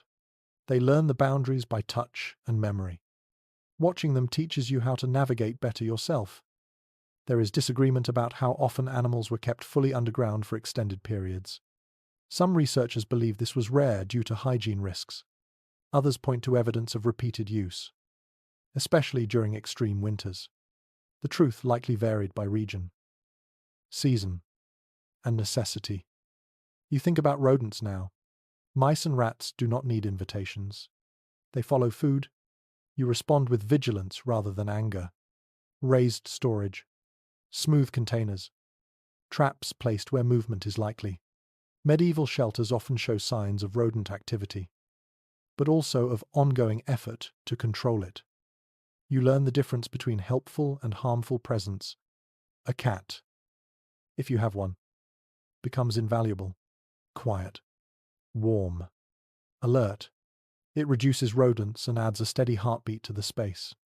You imagine it curled near your feet, absorbing and offering warmth without effort. You notice how animals change your own behavior. You become more attentive, more patient. You wake more easily. Their needs anchor you to routine. Underground. Routine preserves sanity. You plan for waste. Animal waste cannot accumulate. You remove it regularly, sealing it in containers until disposal is safe. Some medieval shelters appear to have dedicated waste pits away from living areas. Not elegant, but effective. You consider disease. Close quarters increase risk. You watch for signs of illness, lethargy, coughing, changes in behavior. Animals often show sickness before humans feel it. They become early indicators. A curious detail appears in a few accounts where people used animals as timing tools. When animals grew restless at dawn, it signaled safe moments to emerge. Their internal rhythms remained aligned with the outside world even underground. You feel the shelter change with their presence. Warmer, louder, messier, but also less lonely. Medieval life valued community, even in hiding. Complete isolation was rare and often damaging. You adjust the ventilation slightly, compensating for additional breath. Airflow increases just enough to keep the space fresh. You check it often. Animals cannot tell you when air grows thin. You must notice first. You lie back and listen to the layered sounds. You're breathing. The animal's breathing. The earth settling. This chorus becomes familiar. It signals normalcy. Some scholars suggest that living with animals underground influenced medieval attitudes towards space and cleanliness.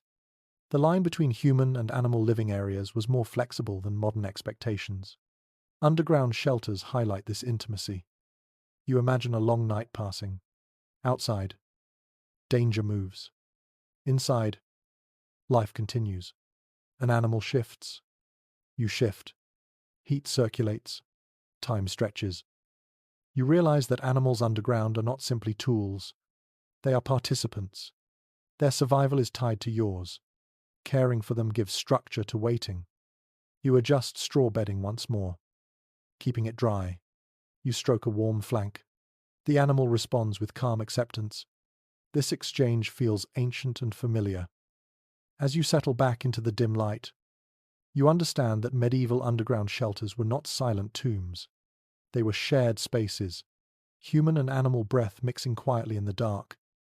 And as the hours pass, you learn that survival below ground is not just about hiding. It is about sustaining life in all its forms, patiently and together. You learn silence by listening to it fail. Underground, quiet is not the absence of sound. It is control. You sit still and notice how even the smallest movement changes the air. Fabric brushes skin. A knee shifts against packed earth. A breath deepens at the wrong moment. Each sound feels louder than it truly is, magnified by your own attention. Above you, the world moves on without knowing you are here. That is the goal. Medieval people did not expect perfect invisibility. They aimed for ordinary. Ordinary sounds do not invite curiosity. Extraordinary ones do. You train yourself to pause before every action, not from fear, but from habit. Move. Stop. Listen. This rhythm becomes second nature. Children learn it early. Adults relearn it quickly. Silence is not natural. It is practiced. You imagine footsteps passing overhead. At first they freeze you. Then you learn to read them. The weight, the pace, the number. One person walks differently from a group. Soldiers move differently from farmers. Animals move differently from both. Sound carries information if you let it. There is strong agreement among historians that people hiding underground relied heavily on sound to assess danger. Sight was limited. Smell was unreliable. Sound traveled through soil and wood with surprising clarity. You experience this now as a faint vibration under your hand when someone walks above. You flatten your palm against the wall and feel it. The earth transmits rhythm. Fast steps suggest urgency. Slow steps suggest caution. Pauses matter most. A pause means attention. A pause is when you hold your breath. You signal others with a touch rather than a word. A squeeze of the hand. A tap on the knee. Communication becomes physical and minimal. Underground. Language shrinks to essentials. You do not explain. You indicate. You think about animals again. Their reactions matter. A sudden stillness from them warns you. A shift toward the wall suggests vibration. You trust them more than your own instincts at times. They do not overthink. You manage sound proactively. Loose items are tied down. Containers padded with cloth. Tools placed carefully. Nothing is left to roll or clatter. Medieval underground shelters often show signs of deliberate sound dampening. Not in materials, but in arrangement. You lower your voice to a whisper only when absolutely necessary. Often you choose not to speak at all. Silence communicates safety. Speech invites mistakes. There is a revealing detail in some medieval accounts describing people holding their breath during moments of danger. Not for long, but enough to reduce sound. Breathing quietly becomes an art. Slow inhalation through the nose. Controlled release through barely parted lips. You notice how fear changes breathing automatically. It speeds up. It grows shallow. You counter this by focusing on rhythm. In, out, counted. This calms both body and sound. You listen for more than footsteps. Metal carries a distinct tone. Armor scrapes. Weapons knock. Tools jingle. These sounds suggest different intentions. Not everyone above means harm. But you treat uncertainty the same way, with patience. There is disagreement among scholars about how often underground shelters were discovered by sound alone. Some argue that discovery usually came from informants or visible traces. Others point out that quietness was mentioned repeatedly in oral traditions as essential. The truth likely varies by circumstance. You learn to distinguish danger from passing life. A wagon rumbling by shakes the ground but moves on. A conversation drifts and fades. These moments teach restraint. You do not react to everything. You wait for patterns. Waiting is harder than hiding. Muscles ache. Thoughts race. You want to move. You resist. Medieval people developed endurance not only of body, but of stillness. Silence demands patience more than strength. You imagine children learning this lesson, taught through games at first. Hide and wait. Do not move until called. Later, the game becomes real. The rules remain. You manage coughing carefully. A cough is dangerous. You suppress it when possible. Sip water slowly. Press cloth to mouth.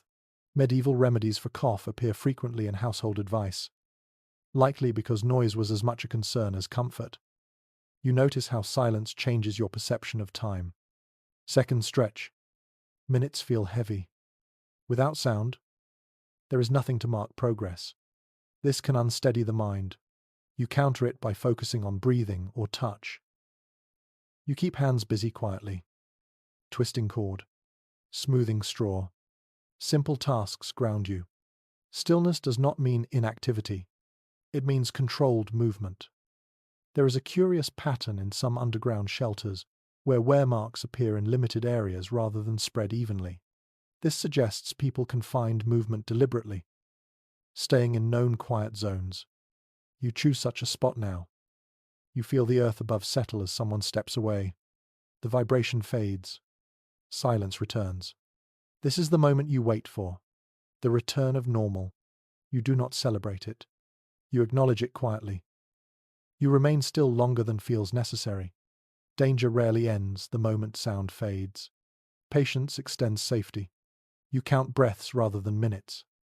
Some scholars suggest that the psychological strain of silence was one of the greatest challenges of underground hiding. Others argue that routine softened the impact. You believe both. The first nights are hardest.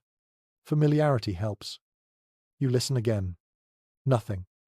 Or rather, nothing unusual. The shelter breathes. Animals shift softly. Air moves through vents. These sounds become background. They are safe.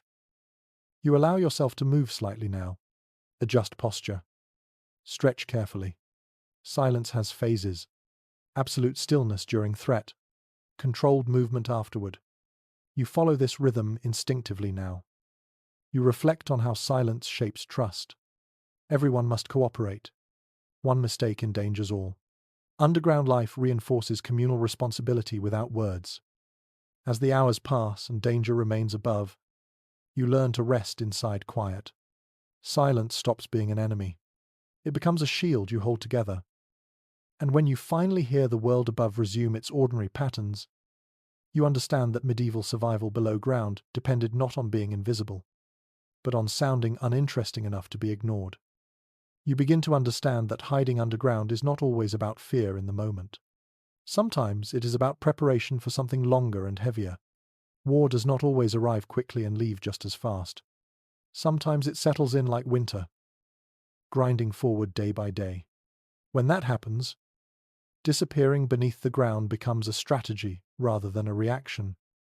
You imagine the distant sounds of conflict drifting across the land. Not shouting, not battle cries, but the quieter signs. Fields left unworked, roads unusually empty, smoke rising where it should not. Medieval people learned to read these signs early. When they appeared together, it meant trouble was not passing through. It was coming to stay. There is firm historical evidence that underground shelters were used during sieges and prolonged military campaigns. especially in regions without strong fortifications, villages near contested borders. Trade routes or rebellious territories relied on concealment rather than defense. When armies moved through, they took what they could see. What they could not see often survived. You picture yourself retreating below ground, not for hours, but for days. The shelter changes when you think in these terms.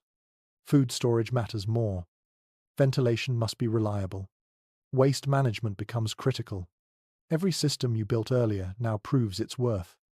You listen carefully to the sounds above. During war, they are different. Not random. Organized. Boots in rhythm. Voices carrying authority. Animals driven rather than wandering. These sounds tell you not only that danger exists, but that it has structure. You recognize this as one of the most dangerous times. Organized forces search more thoroughly than raiders. They know people hide. They look for signs. Silence becomes even more important. So does patience. Accounts from medieval chronicles describe villages that appeared abandoned during military campaigns, only to repopulate once armies moved on. While these sources rarely describe underground shelters directly, the pattern suggests concealment on a large scale. People did not vanish by chance. They planned. You imagine the tension of waiting while soldiers camp nearby. Fires crackle. Metal clinks. Orders are shouted. Every sound presses down through the earth. You resist the urge to react. Movement now would betray you. You rely on the shelter to do what it was built to do. Walls hold. Air moves. Food waits. Time stretches. You count days by hunger and rest rather than light. There is a persistent idea among historians that underground shelters were especially valuable during scorched earth tactics. When armies destroyed crops and homes to deny resources, hiding underground protected not only people, but supplies. When the land above was stripped bare, what remained hidden became the seed of recovery. You feel the psychological strain of this kind of waiting. Short hiding is sharp and frightening. Long hiding is dull and exhausting. The mind wanders. Doubt creeps in. You counter it with routine. Checking vents, rearranging stores, cleaning quietly. Routine becomes a form of resistance. You notice how the shelter muffles distant explosions or collapsing structures. Earth absorbs shock. Sounds that would terrify above ground become muted thumps below. This physical buffering also softens emotional impact. You are aware of danger without being overwhelmed by it. There is debate about how often underground shelters were used offensively rather than defensively. Some scholars suggest they served as bases for surprise attacks or escapes. Others argue their primary value was endurance, not action. Sitting here, you understand why endurance mattered more. Survival was victory enough. You imagine emerging briefly at night to gather information or supplies. These moments are calculated, quick, quiet. The shelter remains your anchor. You always return before dawn. Above ground is temporary. Below ground is home for now. You listen for changes in sound patterns. Camps that grow quieter may signal departure. Increased movement may signal preparation. You learn to read these shifts without seeing them. Sound becomes your window to the outside world. There is a small but telling detail in some medieval narratives where people describe knowing an army had left, not by sight, but by silence. The sudden absence of noise felt unnatural at first. Only later did relief arrive. You imagine that moment now. You manage morale underground.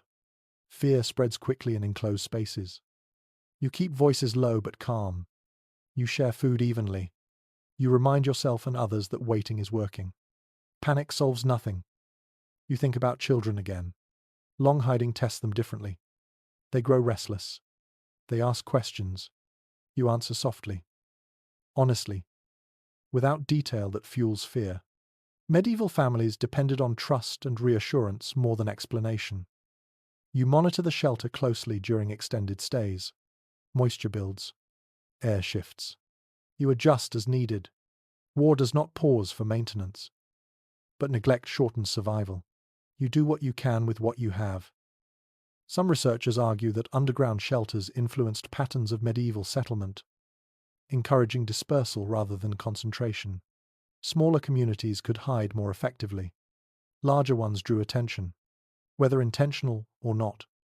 The landscape reflects this logic. You imagine the first tentative emergence after days or weeks below. You do not rush. You listen. You test the air. You lift the entrance, covering only slightly. Light spills in, harsh and unfamiliar. You blink and wait. Above ground, the world looks changed. Tracks in the soil, broken fences, empty spaces where homes stood. The shelter did its job. It preserved life. Not property. That distinction matters.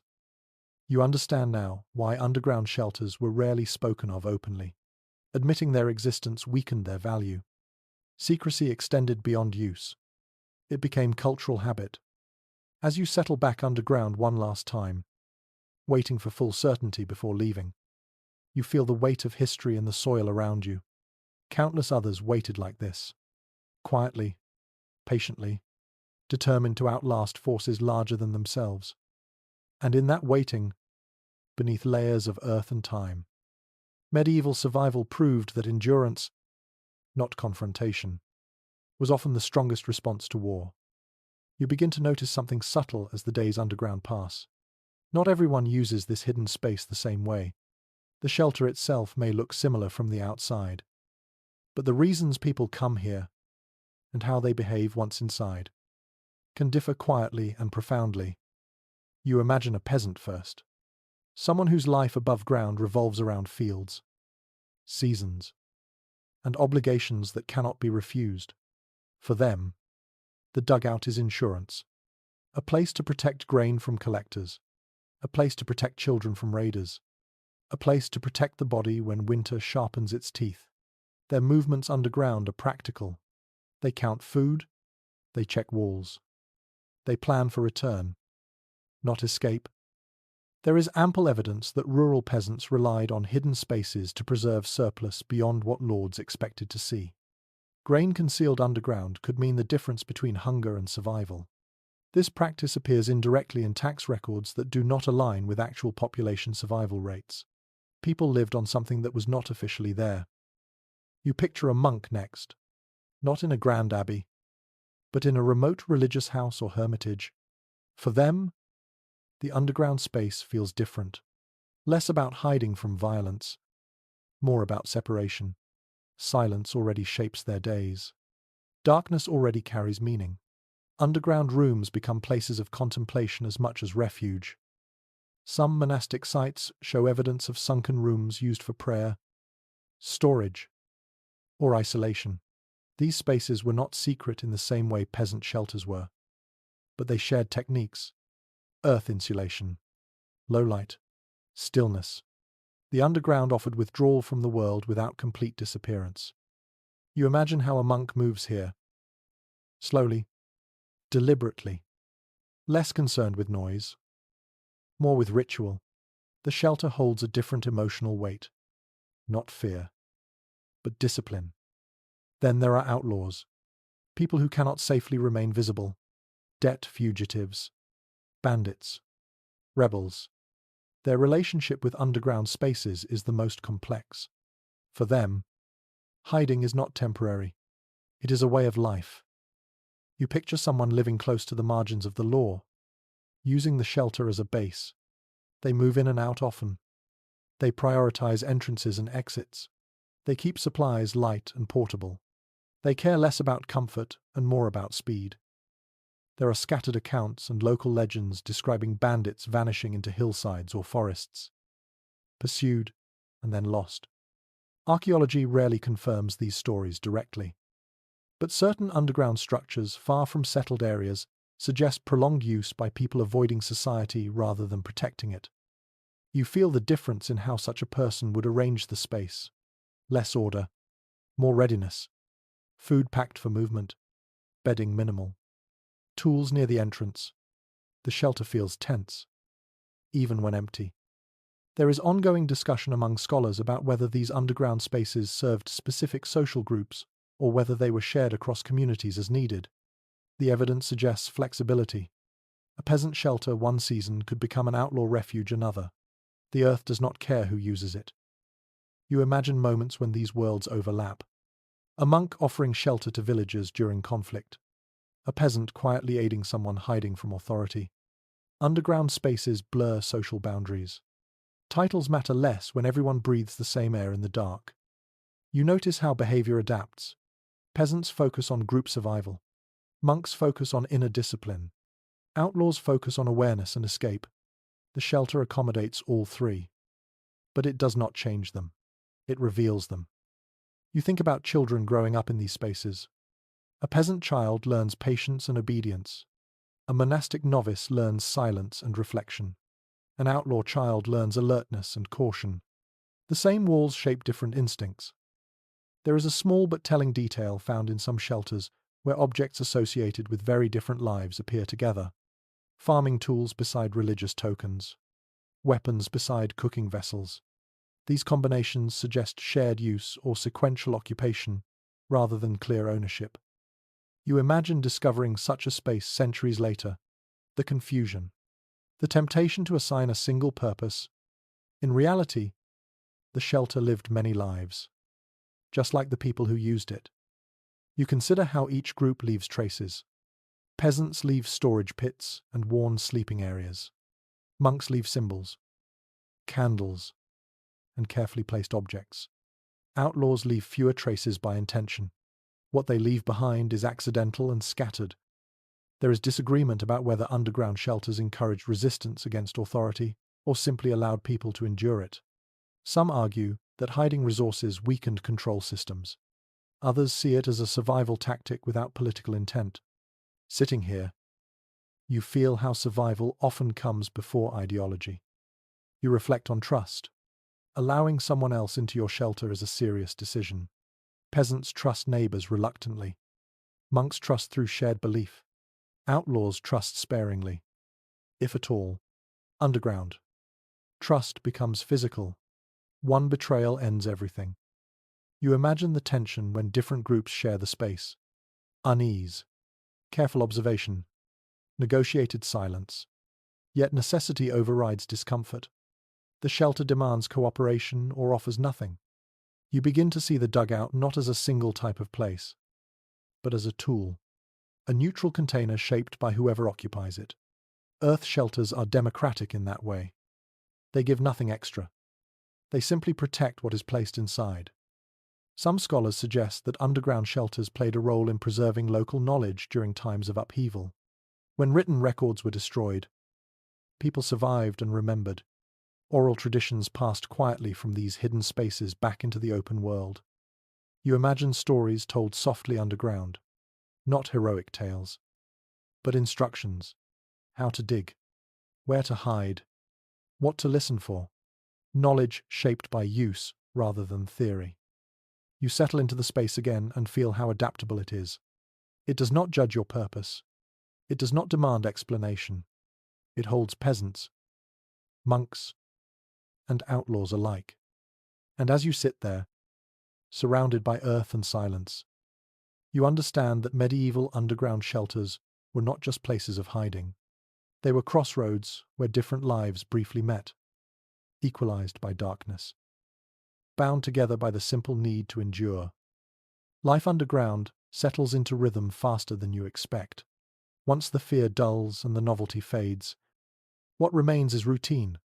Medieval people did not survive by constantly reacting.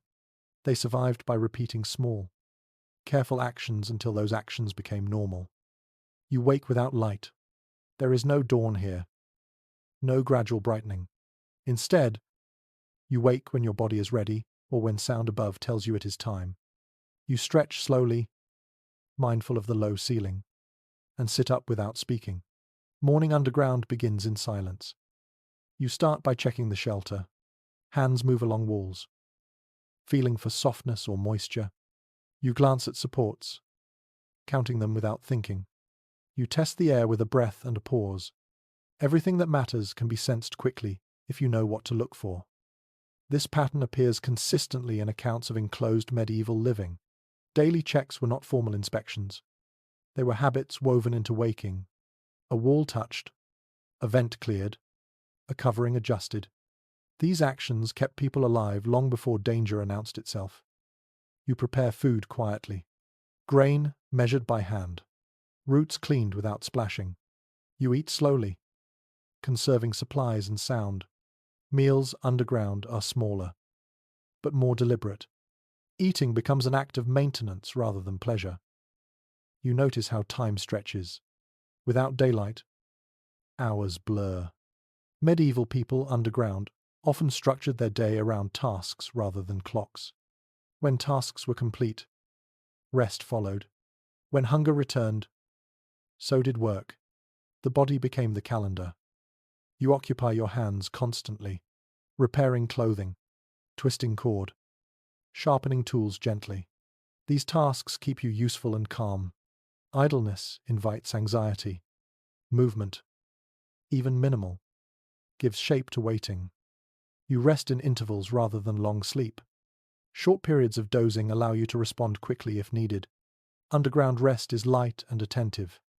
You learn to wake at small changes in sound or air. You manage waste carefully each day. Containers sealed. Materials moved to designated areas. Cleanliness here is not comfort. It is survival. Medieval underground spaces show signs of repeated cleaning rather than abandonment, suggesting people treated maintenance as daily duty. You teach children quietly. Lessons are practical. How to move without sound. How to feel the wall before stepping. How to breathe slowly. Learning underground is not abstract. It is immediate and embodied. You notice how emotions change. Fear fades into alertness. Boredom creeps in. You counter it with routine. Routine steadies the mind. Medieval survival depended as much on mental endurance as physical strength. There is evidence from some underground shelters that people marked days using scratches, knots, or small piles of objects. Not everyone did this, but it suggests a need to track time during longer stays. You consider doing the same, then decide against it. Counting days can make waiting heavier. You listen for familiar sounds above. The return of birds, the rhythm of ordinary footsteps. These signals tell you more than sight ever could. You learn which sounds mean safety and which demand continued hiding. You adjust your body to the space. Knees bend differently. Movements shrink. Posture adapts. Underground living reshapes how you carry yourself. Medieval bodies were already accustomed to labor. They adapted quickly to confinement. You think about prayer, reflection, or quiet thought. Some people fill time with these. Others focus on practical tasks. Both approaches appear in underground contexts. The shelter does not dictate how you cope. It only limits distractions. You share space carefully. People take turns resting. Voices remain low. Disagreements are postponed rather than resolved. Conflict underground threatens survival. Medieval communities learned restraint through necessity. You check food stores again, not because you forgot, but because repetition reassures. Supplies feel more secure when confirmed regularly. You adjust portions based on expected duration, even if that duration remains unknown. You feel the absence of sky most sharply during moments of rest. The mind drifts upward, imagining open space. You acknowledge the feeling, then return to what is present.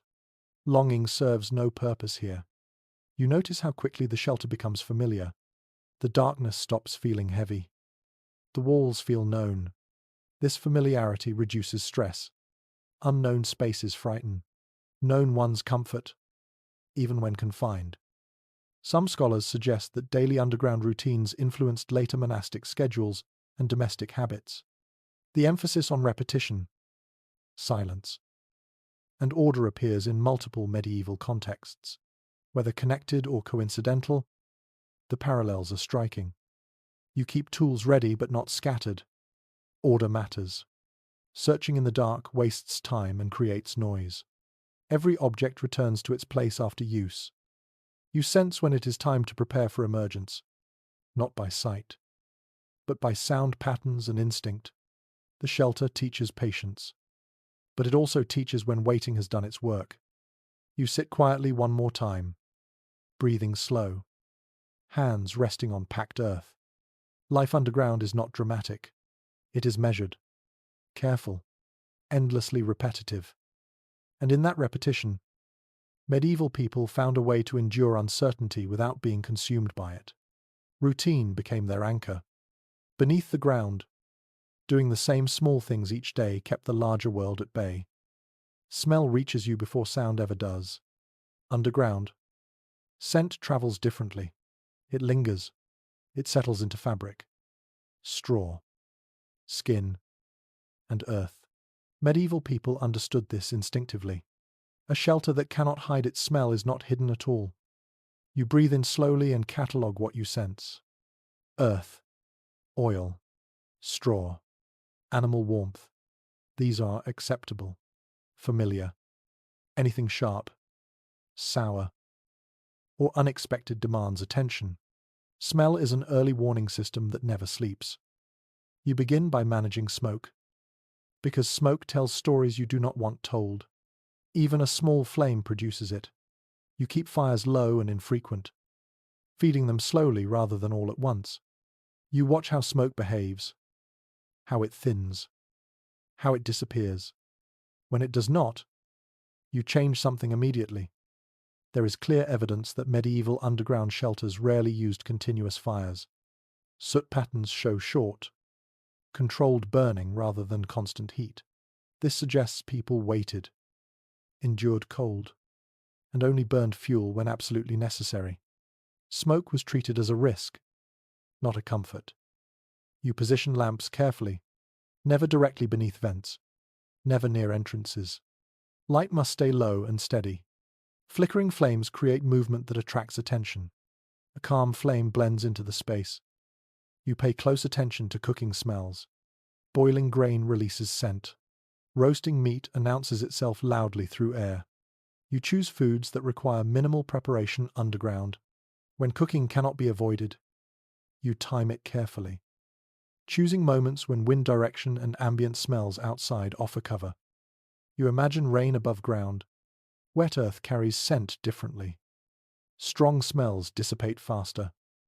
Medieval people often waited for bad weather to cook or heat underground, knowing the environment itself would help hide them.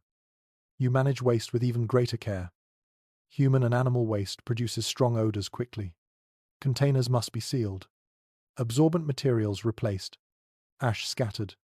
Neglect here invites discovery faster than noise ever could. You notice how certain materials help. Charcoal absorbs scent. Ash neutralizes moisture. Dried herbs mask unpleasant odors. These substances appear repeatedly in medieval household contexts, suggesting people understood their effects long before chemistry named them. You rub a handful of ash between your palms and scatter it lightly in a corner. The smell softens almost immediately. Simple actions have powerful results underground. You think about bodies. Sweat accumulates. Damp clothing smells. You dry garments when possible, hanging them near vents without blocking airflow. You change straw bedding frequently. Cleanliness here is not about appearance. It is about invisibility. There is disagreement among scholars about how often underground shelters were compromised by smell. Some argue scent alone rarely led to discovery. Others point to hunting dogs and animals trained to track humans. The presence of such animals changes everything. What seems faint to you may be obvious to them. You plan for this possibility. You avoid leaving scent trails near entrances. You scatter waste far away. You mask the smell of disturbed earth with natural debris.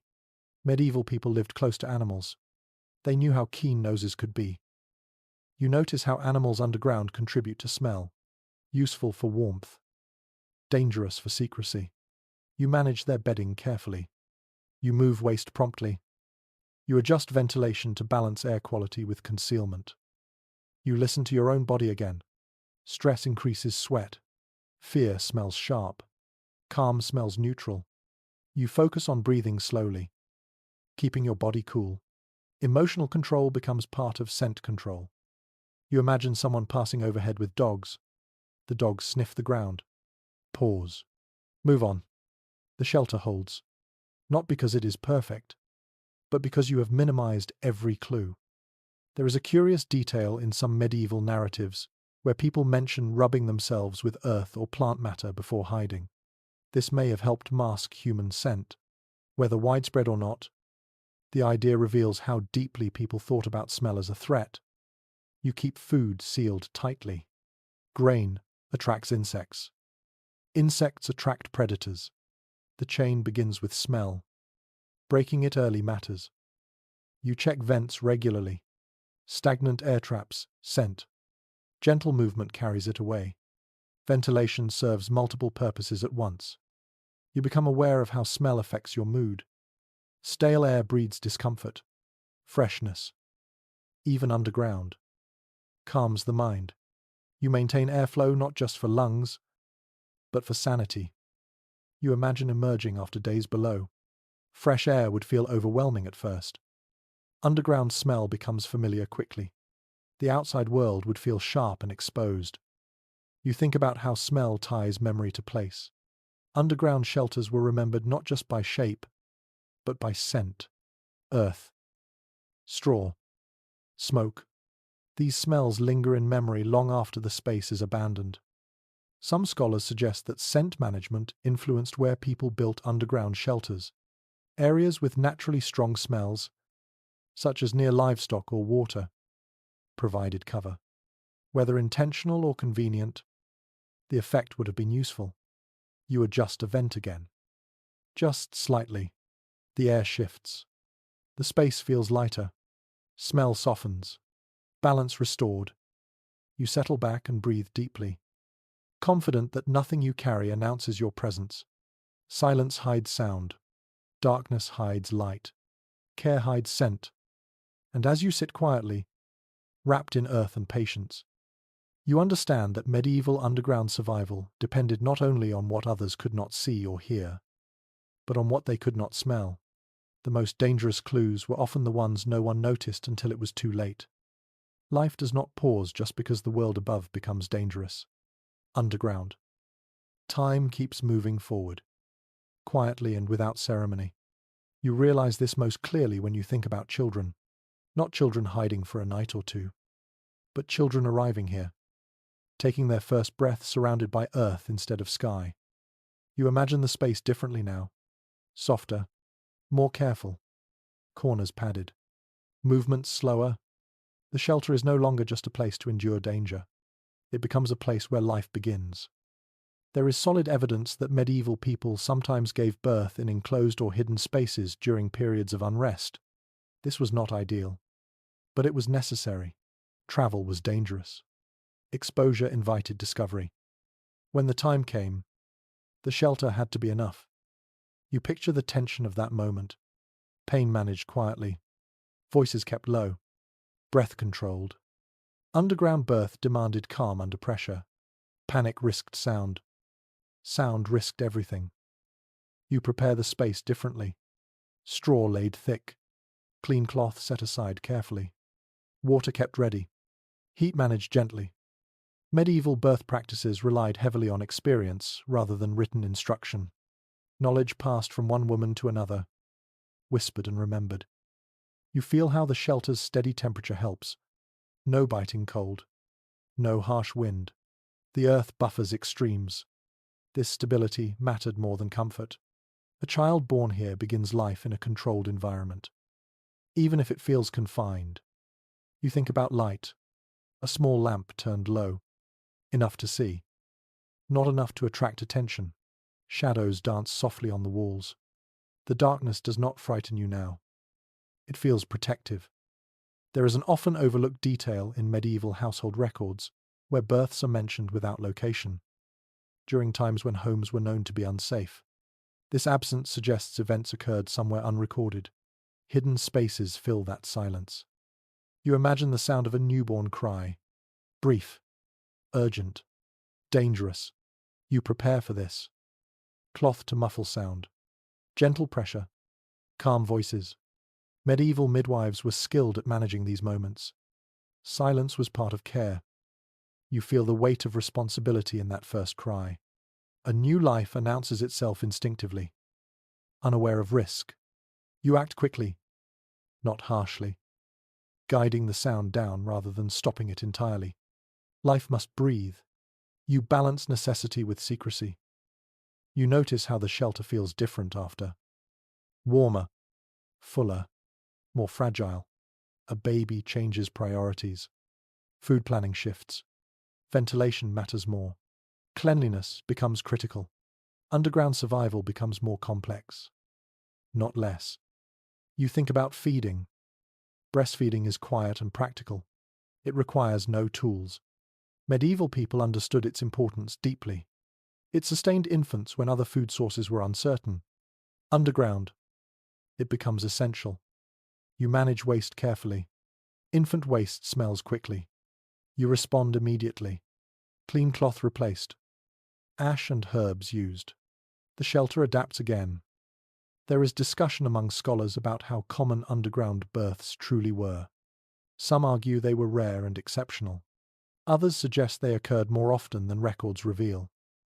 Hidden by necessity. You feel how easily such moments could disappear from history.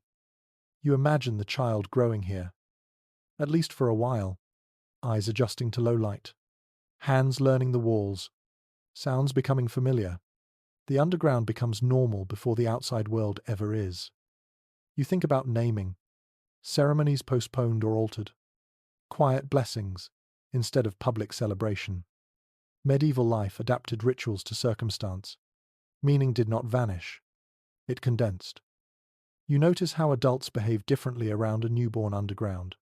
Movements become gentler, voices softer, patience deepens. The shelter becomes not just a refuge from danger, but a space of shared purpose. You worry about illness. Infants are vulnerable. Dampness and cold threaten them more than adults. You adjust bedding. Increase warmth slightly. Monitor air carefully. The margin for error narrows. You remember that medieval people often lived close to loss. Infant mortality was high even above ground. Underground did not guarantee safety. It offered possibility. Sometimes that was enough. You imagine the child's first memory being darkness and warmth rather than open sky. There is no evidence this harmed development. Humans adapt. The body learns what it is given. You consider the moment when the child is carried above ground for the first time. Light feels sharp. Air feels wide. Sound feels overwhelming. The world expands suddenly. The underground becomes a memory rather than a home. There is a quiet strength in knowing life continued even here. Not heroically. Not defiantly. Simply because stopping was not an option. You realize something important. Underground shelters were not only places of fear and waiting. They were places where life insisted on moving forward. Birth did not wait for peace. You sit quietly and imagine generations linked by these moments. A grandmother born underground during war. A mother hiding underground during famine. A child carried out into a changed world. Some historians suggest that these hidden beginnings shaped family stories passed down long after danger faded. Not written. Remembered. The earth itself became part of lineage. You feel the shelter differently now. Less like a hole. More like a womb. Temporary. Protective. Necessary. You breathe slowly and let that idea settle. Medieval underground life was not only about survival, it was about continuity. Even in darkness, even in silence. Life found space to begin. And as you rest there, surrounded by earth that has held both fear and first breath, you understand that one of the quietest acts of defiance in the medieval world was simply allowing life to continue. Even below the ground. You feel the weight of stories as you sit quietly underground. Shadows cling to corners, and the walls seem to remember more than you could ever imagine. Here, whispers of superstition and belief linger just as strongly as the practical lessons of survival. Medieval people brought fear and wonder with them into these spaces, often blending caution with ritual. You imagine the hushed voices sharing tales of spirits, of ghosts inhabiting forests or hillsides above, of unseen watchers in the earth. Not everyone believed. Some treated such stories as warnings. Others treated them as truths. Either way, superstition shaped behavior. It guided where to dig, when to move, and how to act in moments of tension. There is clear evidence from folklore and surviving accounts that people often incorporated symbolic protections into underground shelters. Charms, amulets, crosses carved into walls, herbs hung to ward off evil. These objects were not purely decorative. They served as mental buffers against fear, helping those inside maintain focus and composure. You consider how superstition affects you now. Even imagined spirits demand awareness. You move carefully, listen intently, and handle objects with intention. You acknowledge their presence without surrendering to panic. The boundary between practical caution and belief is thin, but it matters. You notice how stories travel underground. A whispered warning in one shelter could appear in another village months later. Oral transmission carries lessons about what works and what fails. Medieval people learned from each other in ways that did not require writing or formal instruction. Knowledge spread quietly, often without attribution. An unusual observation from excavated sites shows small alcoves in some shelters that seem to have held talismans or charms. These were deliberately positioned near entrances or sleeping areas. They offered comfort, focus, and a sense of protection, even if the objects themselves held no physical power. They shaped behavior in measurable ways. You imagine someone waiting here during a storm, perhaps fearful of the world above and below, drawing strength from such tokens. A simple object in a dark space can shift attention from panic to action. You find yourself reaching for a small stone or piece of cloth, not as a charm, but as a focus, mirroring ancient practices instinctively. You notice the patterns of superstition are not uniform. One region emphasizes protective herbs, another, carved symbols, yet another, small rituals performed at intervals. These differences reflect local experience and belief rather than rigid doctrine. Medieval underground life was shaped as much by place and memory as by formal guidance. You think about how superstition interacts with human psychology. Fear of spirits or curses encourages caution. Checking the walls, monitoring vents, handling fire carefully, these practical habits are reinforced by imagined consequences. It is difficult to disentangle psychology from folklore. Both serve survival. You imagine the influence on children. Tales of unseen watchers teach them stillness and attentiveness. Stories emphasize caution without explicit instruction.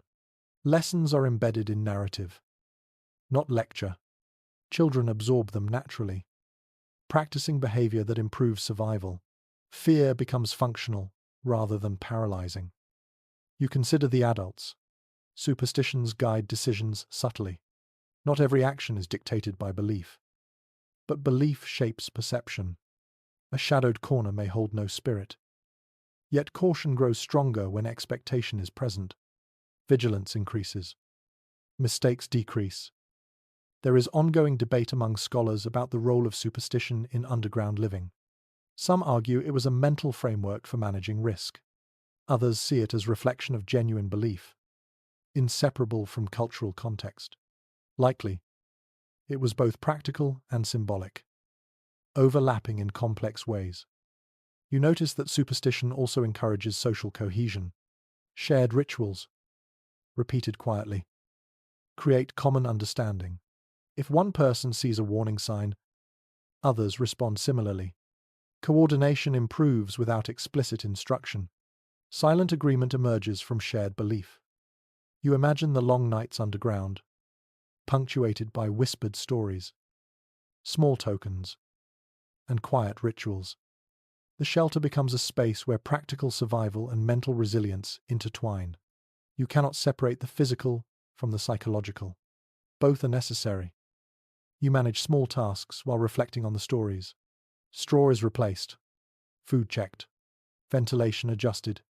Each action is guided by a combination of habit, instinct, and subtle caution reinforced by old tales. You see how medieval people internalized lessons without needing constant oversight. You think about the way memory preserves these experiences. Superstitions are passed from one generation to the next. The walls themselves, though silent, act as witnesses. They hold impressions of touch, movement, and ritual.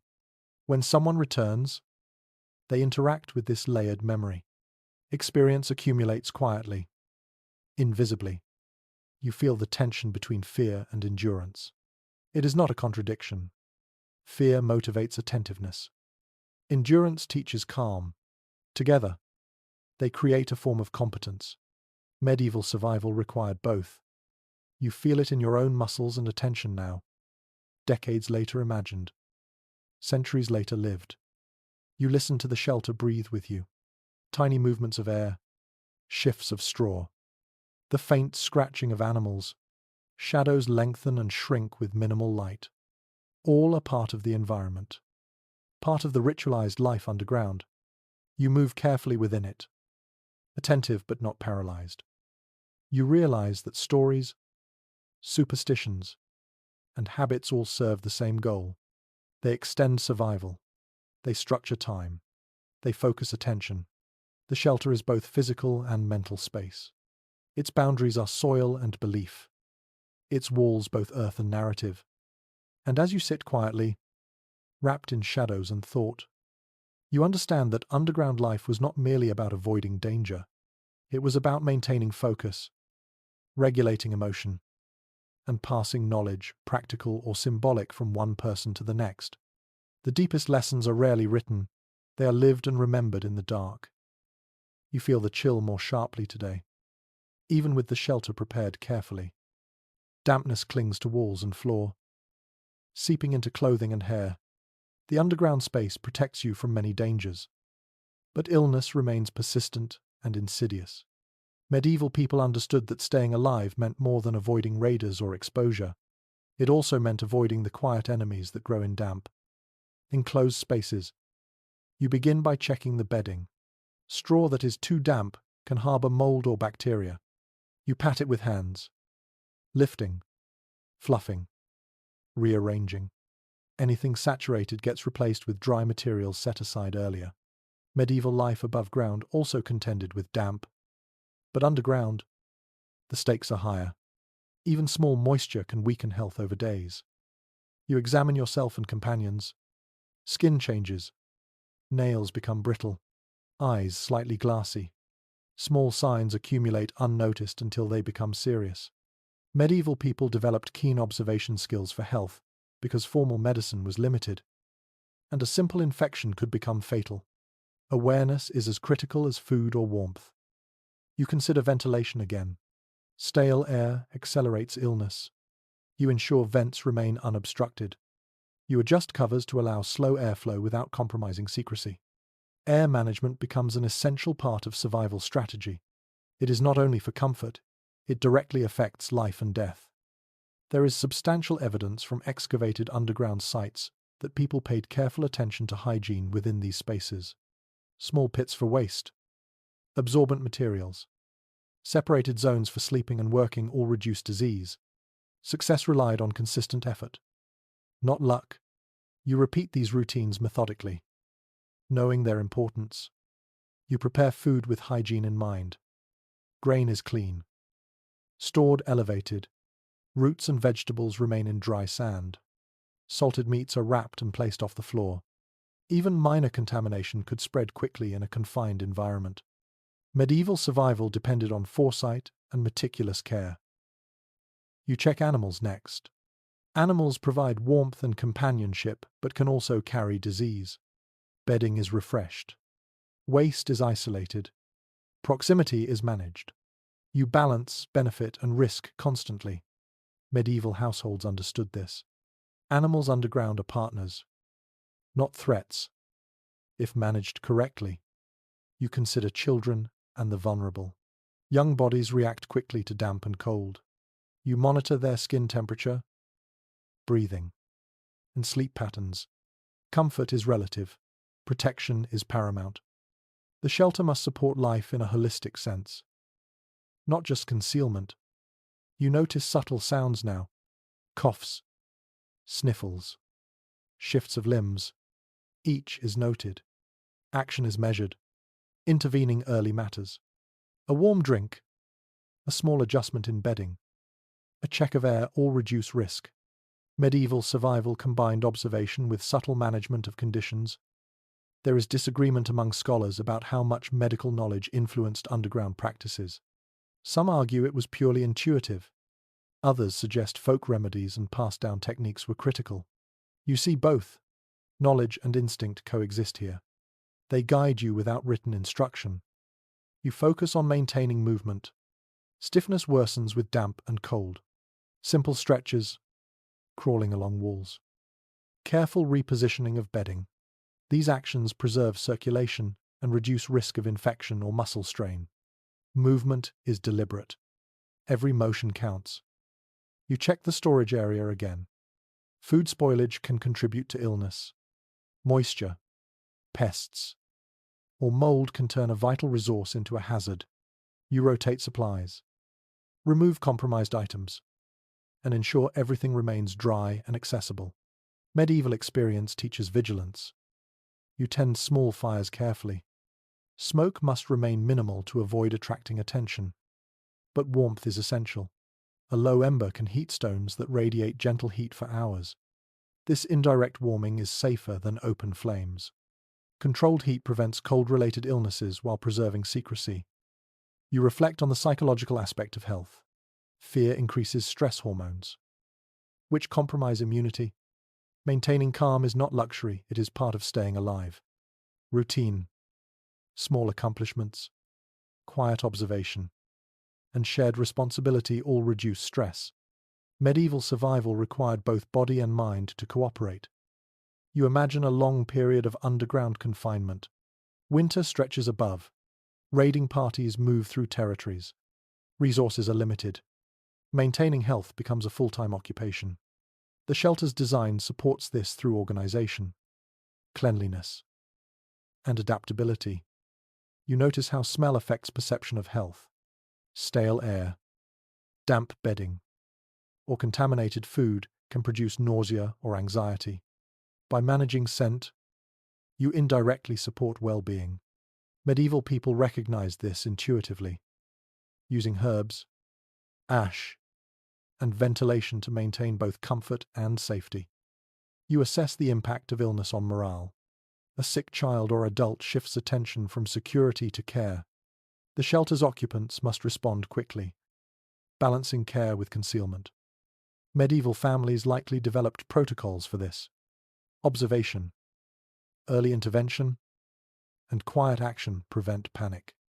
You move slowly and deliberately, performing each task in order, checking bedding, rotating food, adjusting vent openings, attending to animals, monitoring each individual's condition. Health management becomes a sequence of micro-actions repeated consistently. Routine sustains life as much as walls and earth. There is a small but revealing observation in medieval chronicles.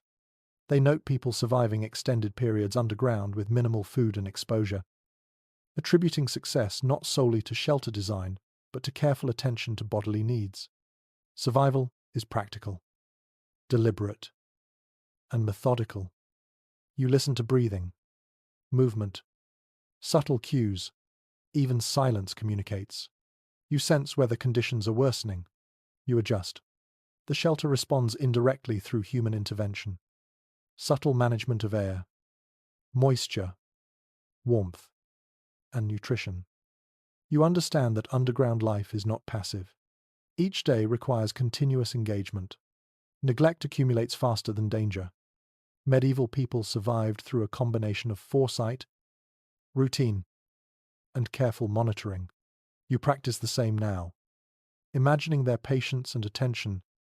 As you settle for rest, you feel the shelter's stability under you. Walls firm, air moving, supplies intact, animals calm, everyone breathing steadily. Illness is not absent, but controlled. Survival persists through diligence, observation, and subtle adaptation. And as the hours pass quietly in this underground world, you realize that health, like shelter, depends on balance. Not dramatic action, not heroism, but careful, measured, and constant care for body, environment, and companions. This is as essential to medieval survival as concealment itself. You begin to understand that endurance is what truly separates survival from mere existence underground. The shelter has provided walls, warmth, ventilation, food, and protection. But it cannot do the work for you. Medieval people discovered early that the longer you remain below, the more patience, observation, and discipline matter. Survival is less about reacting to threats and more about anticipating them, maintaining systems, and resisting fatigue. You sit quietly and consider how long you have been below. Hours feel like days. Days feel like weeks. Without sunlight, time stretches, and the mind begins to drift. Medieval dwellers likely experienced this too, measuring time not by clocks or shadows but by hunger, fatigue, and the rhythm of the space itself. Awareness of subtle changes becomes vital. A shift in air, a faint movement in stored food, the quiet settling of the earth. These are markers of continuity and change alike. You examine the shelter itself, noting how everything you built continues to support life. Walls hold, timber braces the ceiling, the floor remains firm, and ventilation channels allow air to move. Yet, you understand that structural integrity alone does not guarantee endurance. Human attention to detail is essential. Daily inspections, subtle adjustments, and careful monitoring prevent collapse, suffocation, or spoilage. You check food supplies next. Grain remains dry, roots are intact, and preserved meats are secure. Each container is inspected for moisture or pests. In confined spaces, small mistakes can escalate quickly. Medieval people learned through observation and repetition that maintaining order in storage is as important as the shelter itself. Even minor negligence could jeopardize survival for an entire household. You consider the behavior of animals within the space. Their presence provides warmth and comfort, but they also require care. Bedding must be refreshed, waste removed, and feeding monitored. The smallest oversight can compromise air quality or introduce disease. Underground life demands vigilance for every living creature, human and non-human alike. You shift to attending to personal health. You stretch slowly, mindful of the low ceiling. You adjust clothing and bedding to maintain warmth and dryness. You take note of any aches, chills, or fatigue. Medieval dwellers likely developed routines that balanced physical activity with rest, conserving energy while preventing illness. Each movement is measured and deliberate. You inspect the ventilation paths. Airflow remains steady but subtle. You adjust openings slightly to maintain optimal circulation without compromising concealment. This balance is critical. Insufficient airflow allows humidity and stagnation to accumulate, increasing the risk of illness. Too much airflow, and the shelter becomes cold or reveals movement through smoke or smell. The human body must actively manage the microclimate to survive. You attend to sound as well. Silence is not passive but a practice. You monitor for subtle disturbances, learning to distinguish normal creaks of the earth from approaching danger. Medieval underground dwellers likely developed acute hearing, able to detect differences in rhythm or pressure that would go unnoticed above ground. Attention to auditory cues becomes a form of early warning system. You reflect on emotional endurance. The psychological strain of confinement is as real as physical fatigue. Darkness, isolation, and monotony challenge the mind. Medieval people relied on routines, communal support, and mental discipline to endure extended stays. You practice the same strategies now, structuring tasks, pacing movement, and maintaining focus to preserve mental stability. You manage waste carefully. Human and animal waste is isolated, absorbed, or removed as necessary. Hygiene is critical, not for comfort, but for survival. Disease spreads rapidly in confined spaces, and medieval dwellers had to rely on observation, experience, and intuition to prevent outbreaks. Each small action, emptying a container, adjusting bedding, or relocating straw, contributes to the overall safety of the shelter. You revisit the storage and organization of supplies. Items are rotated and monitored to prevent spoilage. Herbs and absorbent materials are refreshed to maintain air quality and reduce odor. Medieval people understood that order and cleanliness, while not glamorous, are essential survival tools. The shelter is not merely a hiding place, it is a carefully managed system. Dependent on continuous care, you monitor companions closely, whether human or animal. Their well-being affects the stability of the shelter itself. Fatigue, illness, or agitation introduces risk. You practice subtle interventions, repositioning, warmth management, and gentle reassurance. Social cohesion and attentive care are as vital as food or structural integrity. You consider the interplay between physical, environmental, and psychological factors. Each element affects the others. Moisture influences temperature. Temperature influences comfort. Comfort influences behavior and vigilance. Behavior influences sound, waste, and energy management. Medieval survival was not about controlling each factor independently, but about maintaining balance across the system. You test yourself against monotony. Boredom can erode focus and patience, leading to mistakes. You create small tasks, checking supports, rearranging bedding, measuring food, inspecting vents, observing animals. Each task provides structure and reinforces attentiveness, training endurance in ways that may have been invisible to outsiders. You imagine the shelter as a living system. It responds to attention, neglect, and care. Human action is essential to maintain equilibrium. The earth provides stability, but humans provide resilience. Medieval dwellers understood this intuitively. The shelter is only as effective as the care invested in it. You reflect on long-term adaptation. Extended underground life requires flexibility, foresight, and skill. Food management, hygiene, ventilation, warmth, and emotional regulation all interact.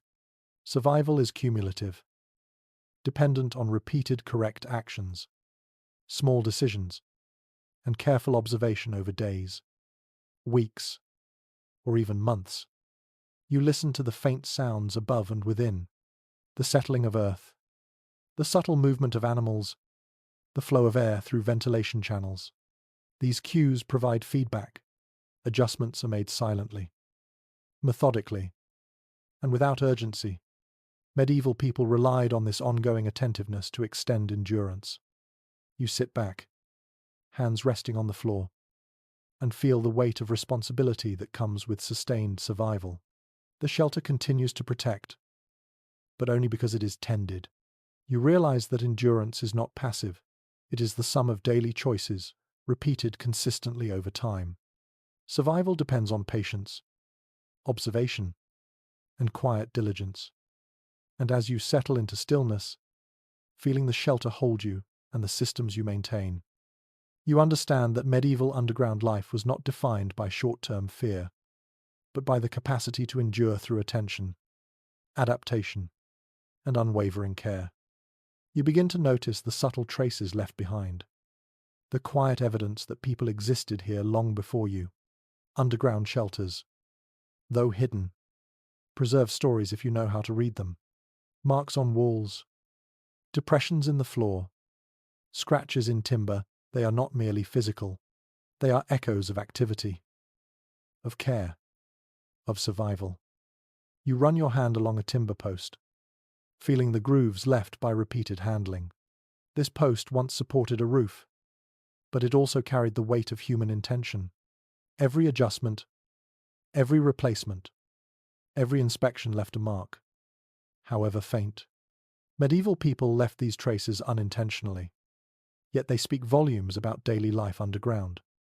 You examine the floor, smooth patches where straw was regularly replaced, slight depressions where feet rested, children knelt, or animals shifted. These features are not deliberate design, but they reveal patterns of occupancy. Movement, care, and routine leave their mark, silently shaping the shelter for future inhabitants or future observers. You think about food storage again. Containers pressed into corners, lids scraped against each other, tools tucked nearby. Each placement communicates habit and expectation. Grain rotated, herbs replenished, meat elevated. These repeated actions form a map of human interaction with space. There is evidence from excavated sites that these small details allow archaeologists to reconstruct activity patterns. They reveal how medieval people lived within hidden environments, which areas were used most frequently, which were reserved for sleeping, how tasks were divided. Traces tell stories that words never captured. You observe minor soot stains on the wall, not from neglect, but from controlled fires used for light or warmth. Their placement suggests repeated positioning of lamps or small embers. Patterns emerge that indicate daily routines and care, rather than chance. You consider the significance of worn surfaces, smooth timber posts, compacted floors, flattened straw. Each is a record of repeated activity and of adaptation. Medieval underground dwellers understood that survival required repetition, and that repetition would leave evidence, however faint, over time. You notice small niches in the walls. Some held tools, others held objects with symbolic value. Evidence suggests these niches were maintained over generations, reused, and respected. Their continued presence hints at both practical and psychological function, providing access and reassurance. You think about the transient occupants, those who used the space briefly during raids or storms. Their traces are subtler footprints in dust, displaced straw, slight depressions. Yet even these ephemeral marks contribute to the overall narrative of human habitation. Some scholars suggest that examining these traces allows insight into communal behavior. The patterns of storage, movement, and rest indicate social structures and priorities. The distribution of tasks, attention to hygiene, and care for others can be inferred from what remains. You inspect small gaps in timber and stone. They were likely used for ventilation or observation. The placement of these gaps reflects understanding of airflow, light, and security. They are functional, but they also carry silent testimony to human ingenuity and adaptation. You imagine multiple generations using the same space, modifications made over decades, minor improvements, reinforcement of supports, adjustments of ventilation, rotation of storage. Each contribution leaves a subtle trace. The shelter becomes a cumulative record of experience. You consider the lessons embedded in these traces, practical knowledge about construction, safety, and efficiency is encoded in the shelter itself. Future occupants benefit from past efforts. Consciously or unconsciously, medieval people relied on accumulated wisdom as much as instinct. You observe areas of concentrated wear, perhaps where children played or slept, where adults worked or observed the entrance. These zones reveal priorities and routines. Repetition creates durability and structure. Patterns emerge that are invisible until carefully examined. There is a fascinating aspect in how trace evidence reflects responses to threat. Some scratches, worn edges, and reinforced posts suggest periods of heightened caution. Perhaps raiding parties were near. Perhaps winter demanded rapid adjustment. The shelter records these pressures silently, offering a glimpse of human resilience. You think about what remains unseen. Odor, microbial presence, residual moisture. Though intangible, these aspects also testify to past occupancy.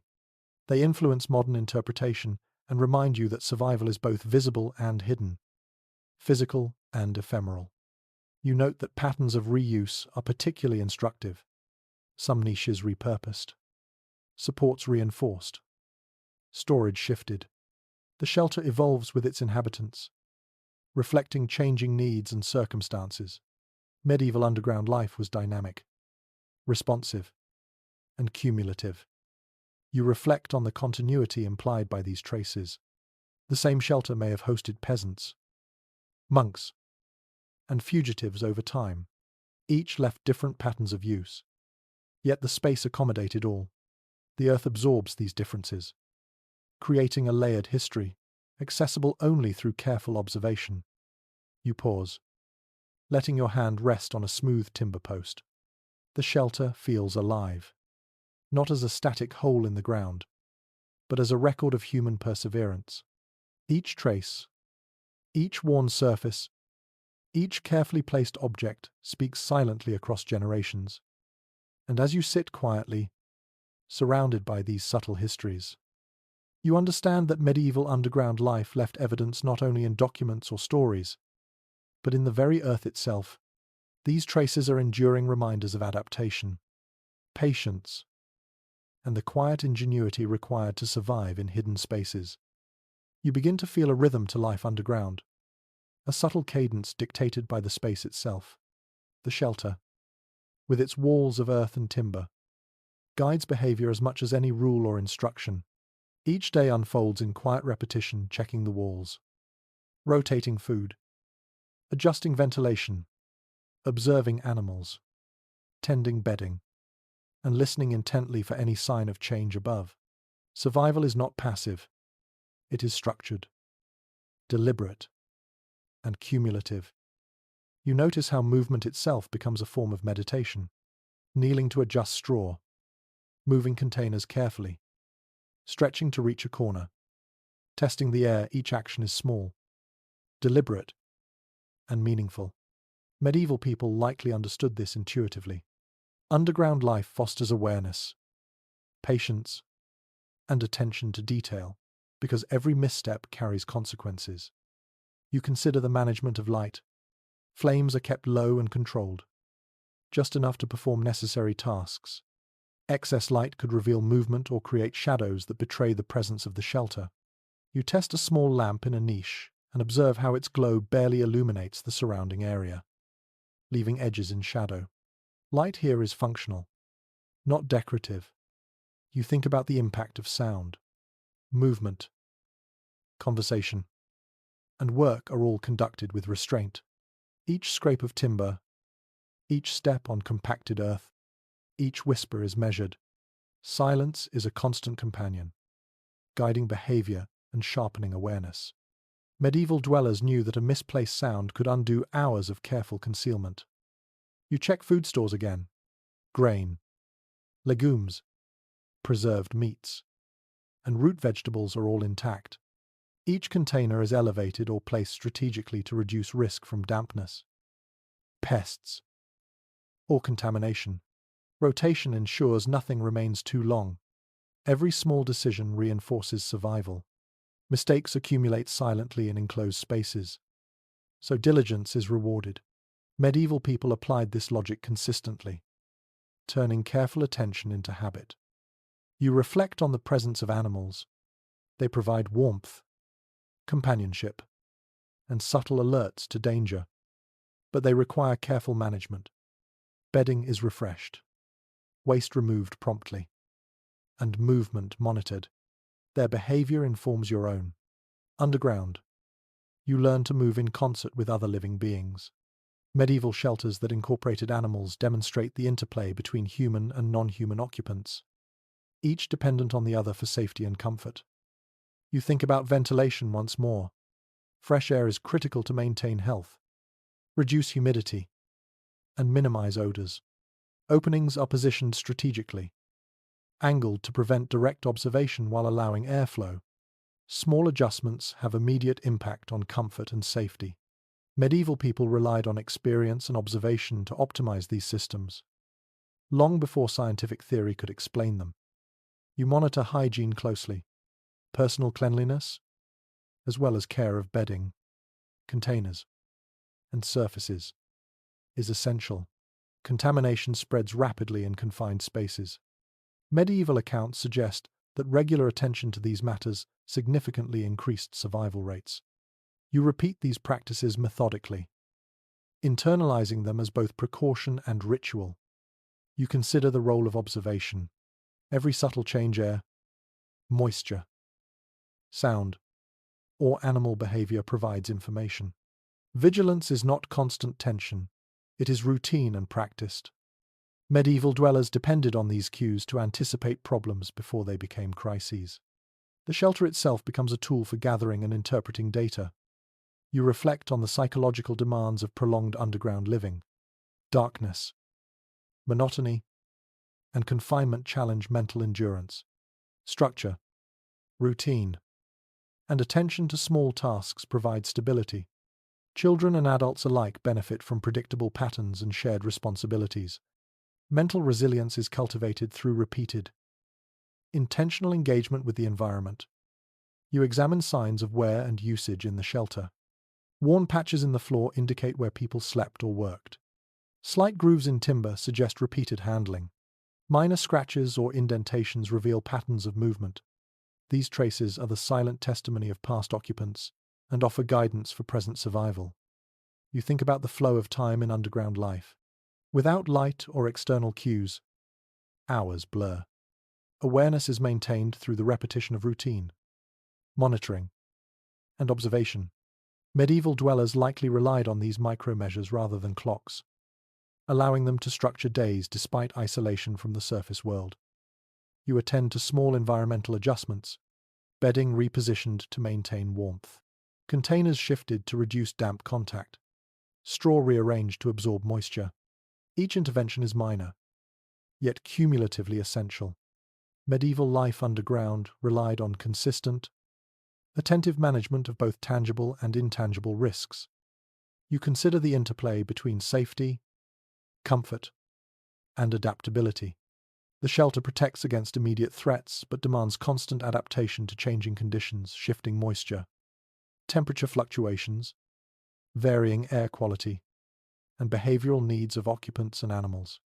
Endurance is as much about flexibility as it is about vigilance. You reflect on communal interactions. Cooperation is subtle but necessary. Shared tasks, silent communication, and coordinated care preserve both life and the structural integrity of the shelter.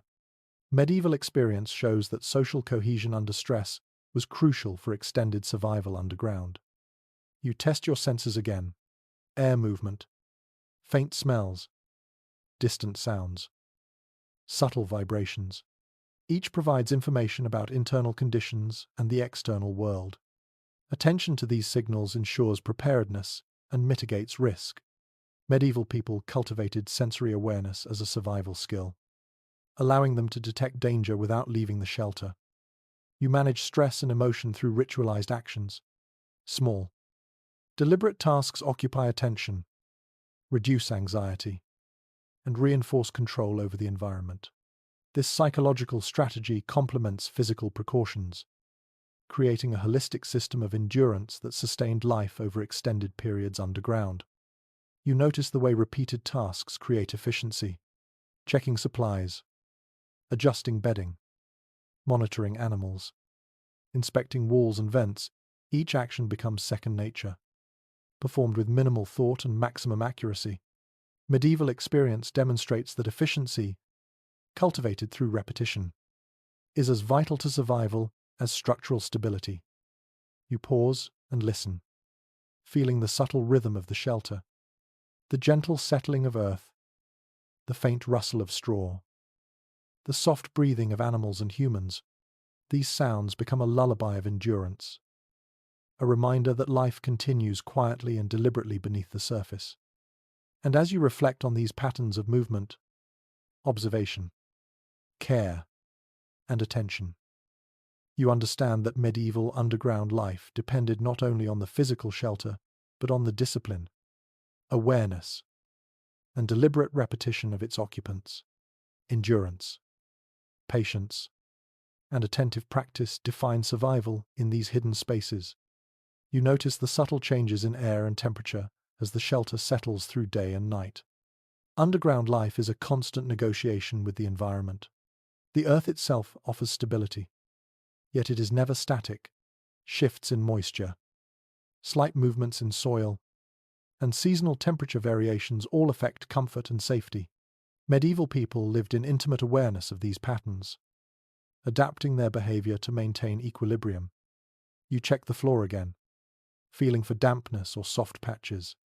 Even minor changes can signal a problem, whether it is water seeping in or structural instability. Small adjustments, moving straw, shifting containers. Rotating bedding maintains safety and comfort. Repetition is key. Each day, the same actions are performed to ensure continuity. Medieval experience demonstrates that endurance is cumulative. Small, consistent interventions prevent major crises. You examine the shelter walls. Timber supports remain firm, but faint cracks appear where stress has accumulated. You tap each post lightly, listening for hollow echoes. Any change indicates the need for reinforcement. Medieval dwellers likely developed an intuitive understanding of structural integrity through repeated interaction. Without formal engineering knowledge, you adjust each support carefully, ensuring it will bear weight without compromising silence or safety. You consider ventilation. Air moves through narrow channels, carrying warmth, moisture, and the faint scents of humans and animals. Even minor obstructions can reduce airflow and increase humidity. You clear small debris, adjusting openings to optimize circulation. Medieval people relied on subtle adjustments to maintain breathable air and minimize condensation. Attention to these details often determined life or death. Food management is equally critical. You inspect containers, noting grain, legumes, dried meat, and root vegetables. Items are rotated to prevent spoilage, and spoiled portions are removed promptly. Herbs or absorbent materials help control moisture and odors. Each action preserves not only nutrition, but also the overall hygiene of the shelter. Medieval survival relied on consistent, mindful care of supplies as much as concealment or structural integrity. You observe the behavior of animals sharing the space. Their presence provides warmth and comfort. Yet they introduce additional considerations. Bedding is maintained. Waste is isolated, and movements are monitored. Animals respond to subtle cues from humans and the environment. Medieval dwellers recognize this interplay, adapting spaces to accommodate life while maintaining order. You take note of sound. Even subtle noises carry meaning. Creaks, footsteps, the faint rustle of straw, the shifting of animals all provide information about the immediate environment. You move deliberately, measuring each action against its potential acoustic impact. Silence is cultivated as a skill, refined through observation and repetition. Medieval life underground demanded this kind of auditory awareness to prevent detection and maintain calm. You reflect on the psychological demands of extended underground stays. Darkness, monotony, and confinement challenge attention and resilience. Tasks are repeated deliberately, creating structure and stability. Small achievements, like securing a food supply or reinforcing a support, reinforce confidence and mental stamina. Medieval people relied on these practices to endure uncertainty and maintain control over their surroundings. You check personal health carefully. Clothing is adjusted to maintain warmth and dryness. You stretch to prevent stiffness and maintain circulation. Small injuries are treated promptly to prevent infection. Hygiene routines, even minor ones, significantly reduce the risk of illness. Medieval underground dwellers relied on routine and vigilance to protect physical well-being in spaces where exposure, dampness, and confinement increased vulnerability. You think about light. Lamps are positioned carefully, producing minimal illumination to perform necessary tasks while avoiding detection. Light sources are limited, controlled, and monitored. The balance between visibility and concealment is delicate. Medieval experience demonstrates that managing light strategically enhances both safety and comfort. You examine waste management. Human and animal waste is isolated, absorbed, or removed. Neglecting this introduces both health risks and detectable odors. Medieval dwellers employed simple but effective strategies: containers, absorbent materials, and careful disposal to maintain hygiene without drawing attention. These practices ensure the shelter remains livable over extended periods. You review the organization of the space. Items are stored systematically, accessible yet secure. Sleeping areas are separate from work or storage zones. Patterns of movement are deliberate, Medieval experience shows that maintaining order in confined spaces reduces stress, prevents accidents, and facilitates daily routines. You observe seasonal effects. Earth responds to temperature shifts. Ventilation adjusts naturally with convection. Humidity rises or falls. The shelter demands attention to remain comfortable and safe. Medieval dwellers relied on long-term observation to anticipate these changes and adapt accordingly. You monitor the psychological environment, routine, attention, and purpose mitigate the mental strain of confinement. Tasks provide structure, animals offer companionship, and quiet rituals reinforce a sense of control. Mental resilience complements physical endurance, ensuring continued capacity to respond to threats. You imagine the shelter as a living system. Every component air, light, structure, supplies, inhabitants interacts. Success depends on continuous observation, adjustment, and care. Medieval people survived underground, not through heroism but through disciplined engagement with every aspect of their environment. You reflect on the shelter's capacity to absorb human experience. Each day leaves traces in wear patterns, adjusted supports, and subtle imprints on bedding and floors. These marks accumulate across time, recording repeated decisions and adaptations. The space becomes both a refuge and a chronicle of survival. You sit quietly, listening to subtle movements. Air shifts gently. Animals breathe. The earth settles. Time passes slowly, measured by observation and repetition. Each moment is both ordinary and critical. Medieval underground life demanded attentiveness to the mundane, which ultimately ensured survival. And as you rest within these walls, you understand that endurance underground is an exercise in balance, carefully managed physical, mental, and social practices combined with vigilance and observation. Medieval people relied on this constant attentiveness as much as on walls. Timber, or concealment. You feel the culmination of all your careful work as the days underground stretch on. The shelter has held you through cold, damp, hunger, and isolation. Every action, from adjusting bedding to rotating food, from checking air to tending animals, has contributed to a steady rhythm of survival. Medieval people lived with this understanding at all times. The underground space is not static, it is a system, responsive to care, observation, and patience. You begin by reviewing the structure. Timber supports remain firm, earth walls stable, ventilation channels continue to move air, and drainage grooves manage moisture. Each feature works because it has been maintained, adjusted, and observed. Medieval dwellers understood that neglect undermines even the most carefully constructed shelter. Food stores are inspected.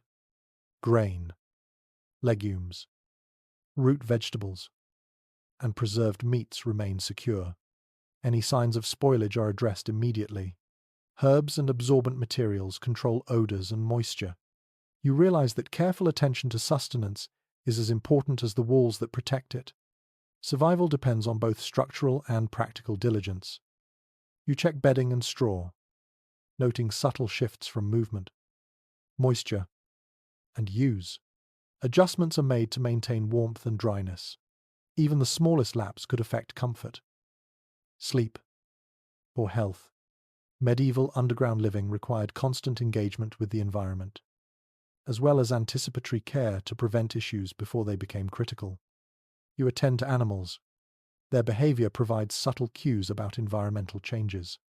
Bedding is refreshed, waste is managed, and feeding remains consistent. Animals contribute to warmth and companionship but demand care. Medieval experience shows that managing their presence is an integral part of daily routines underground. You focus on air and ventilation. Openings are checked and adjusted to maintain a balance of fresh airflow without revealing movement. Air quality affects temperature, moisture, comfort, and health. Observing and managing this flow is continuous work. Medieval people relied on tactile, auditory, and olfactory cues to monitor ventilation effectively. You maintain light sources, Oil lamps and embers provide minimal illumination, enough to conduct essential tasks without attracting attention. Light is managed deliberately. Shadows and flickers are observed and controlled. The balance between visibility and concealment is critical, reflecting centuries of practical experience. You monitor sound. Movement is deliberate and careful. Conversations are whispered only when necessary. Even small noises carry significance underground. Medieval dwellers developed acute auditory awareness, understanding that sound could betray presence, reveal supplies, or signal vulnerability. You check hygiene, personal care, bedding, and surfaces are managed to prevent illness. Ventilation, absorbent materials, and cleanliness combine to reduce risk. Medieval understanding of health in confined spaces relied on careful observation and consistent practice, rather than formal medical knowledge.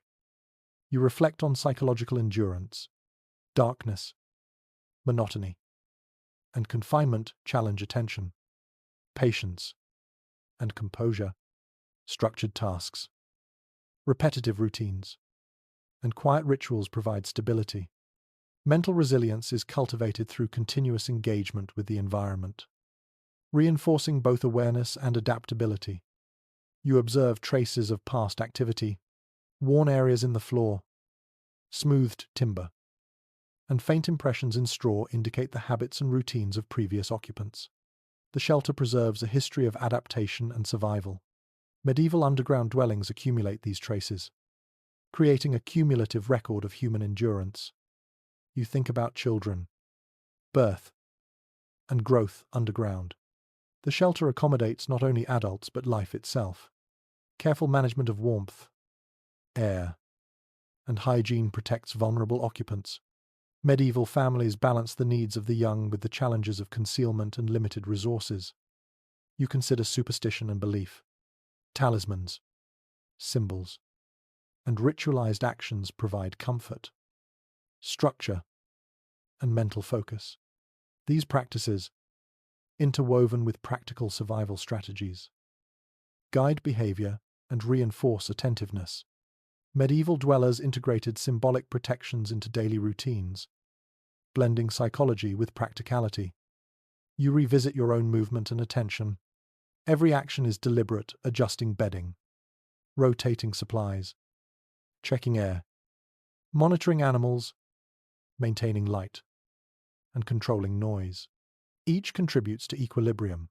Medieval life underground depended on this careful orchestration of activity, where even minor lapses could have cascading consequences. You notice the shelter itself responds to these actions. Earth walls settle quietly. Timber supports bear weight consistently. Air circulates as intended. Supplies remain functional.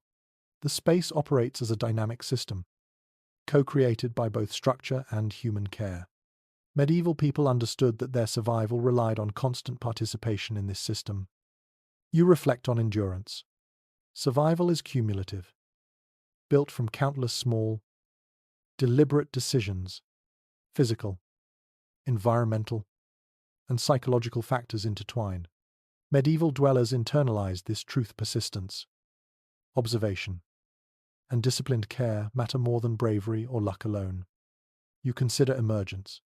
The moment to leave is calculated, observing the world above, gauging environmental conditions, and ensuring that health and supplies remain adequate, all inform timing. Medieval people emerged cautiously, understanding that the transition from underground to surface carries risk even after long periods of safety. You sit quietly, hands resting on the earth, absorbing the stillness and the culmination of effort. The shelter holds, not because it exists independently, but because care, attention, and discipline have maintained it. Medieval underground life depended on these ongoing commitments, and as you let your breath slow and your mind settle, you understand that the essence of survival below ground is not simply concealment, food, or structure. It is the steady, continuous engagement with all aspects of the environment, human, animal, and earth itself. Endurance, patience, observation, and care define the life of those who lived in these hidden spaces. The day softens around you. Outside, the world moves in rhythms you no longer need to follow. Here, underground, time is measured by small, deliberate actions rather than sunlight or bells. You feel the shelter settle around you, absorbing the work, the movement, and the quiet attention you have given it. Each wall, each timber, each carefully arranged bundle of straw holds the evidence of care. Life continues, quietly persistent. Even in darkness and solitude, you breathe slowly, letting the rhythm of the space align with your own heartbeat. The fears that came with initial descent fade. Cold, damp, hunger, and uncertainty are tempered by routine, observation, and patient effort. You sense the balance achieved between human vigilance and the stability of the earth. The shelter does not rush. It does not demand. It responds only to your attentiveness, carrying you through hours, days, and nights in steady quiet. You feel the layers of experience that came before you. Those who used this space to endure danger, raise children, or simply survive the shifting world above. Their lives leave subtle marks, traces that persist in worn surfaces and careful arrangements. You close your eyes, letting darkness envelop you completely. The warmth from your body and your careful preparations steadies the space. Breathing slows. Muscles relax. The quiet becomes protective, not oppressive. Every task you performed earlier now folds into a calm sense of mastery. You are both part of the shelter and a witness to its ability to sustain life. Understanding that the greatest survival skill is patience maintained over time. And as the hours pass in silence, you feel the steady assurance of endurance, the quiet triumph of life continuing calmly beneath the earth. Sweet dreams.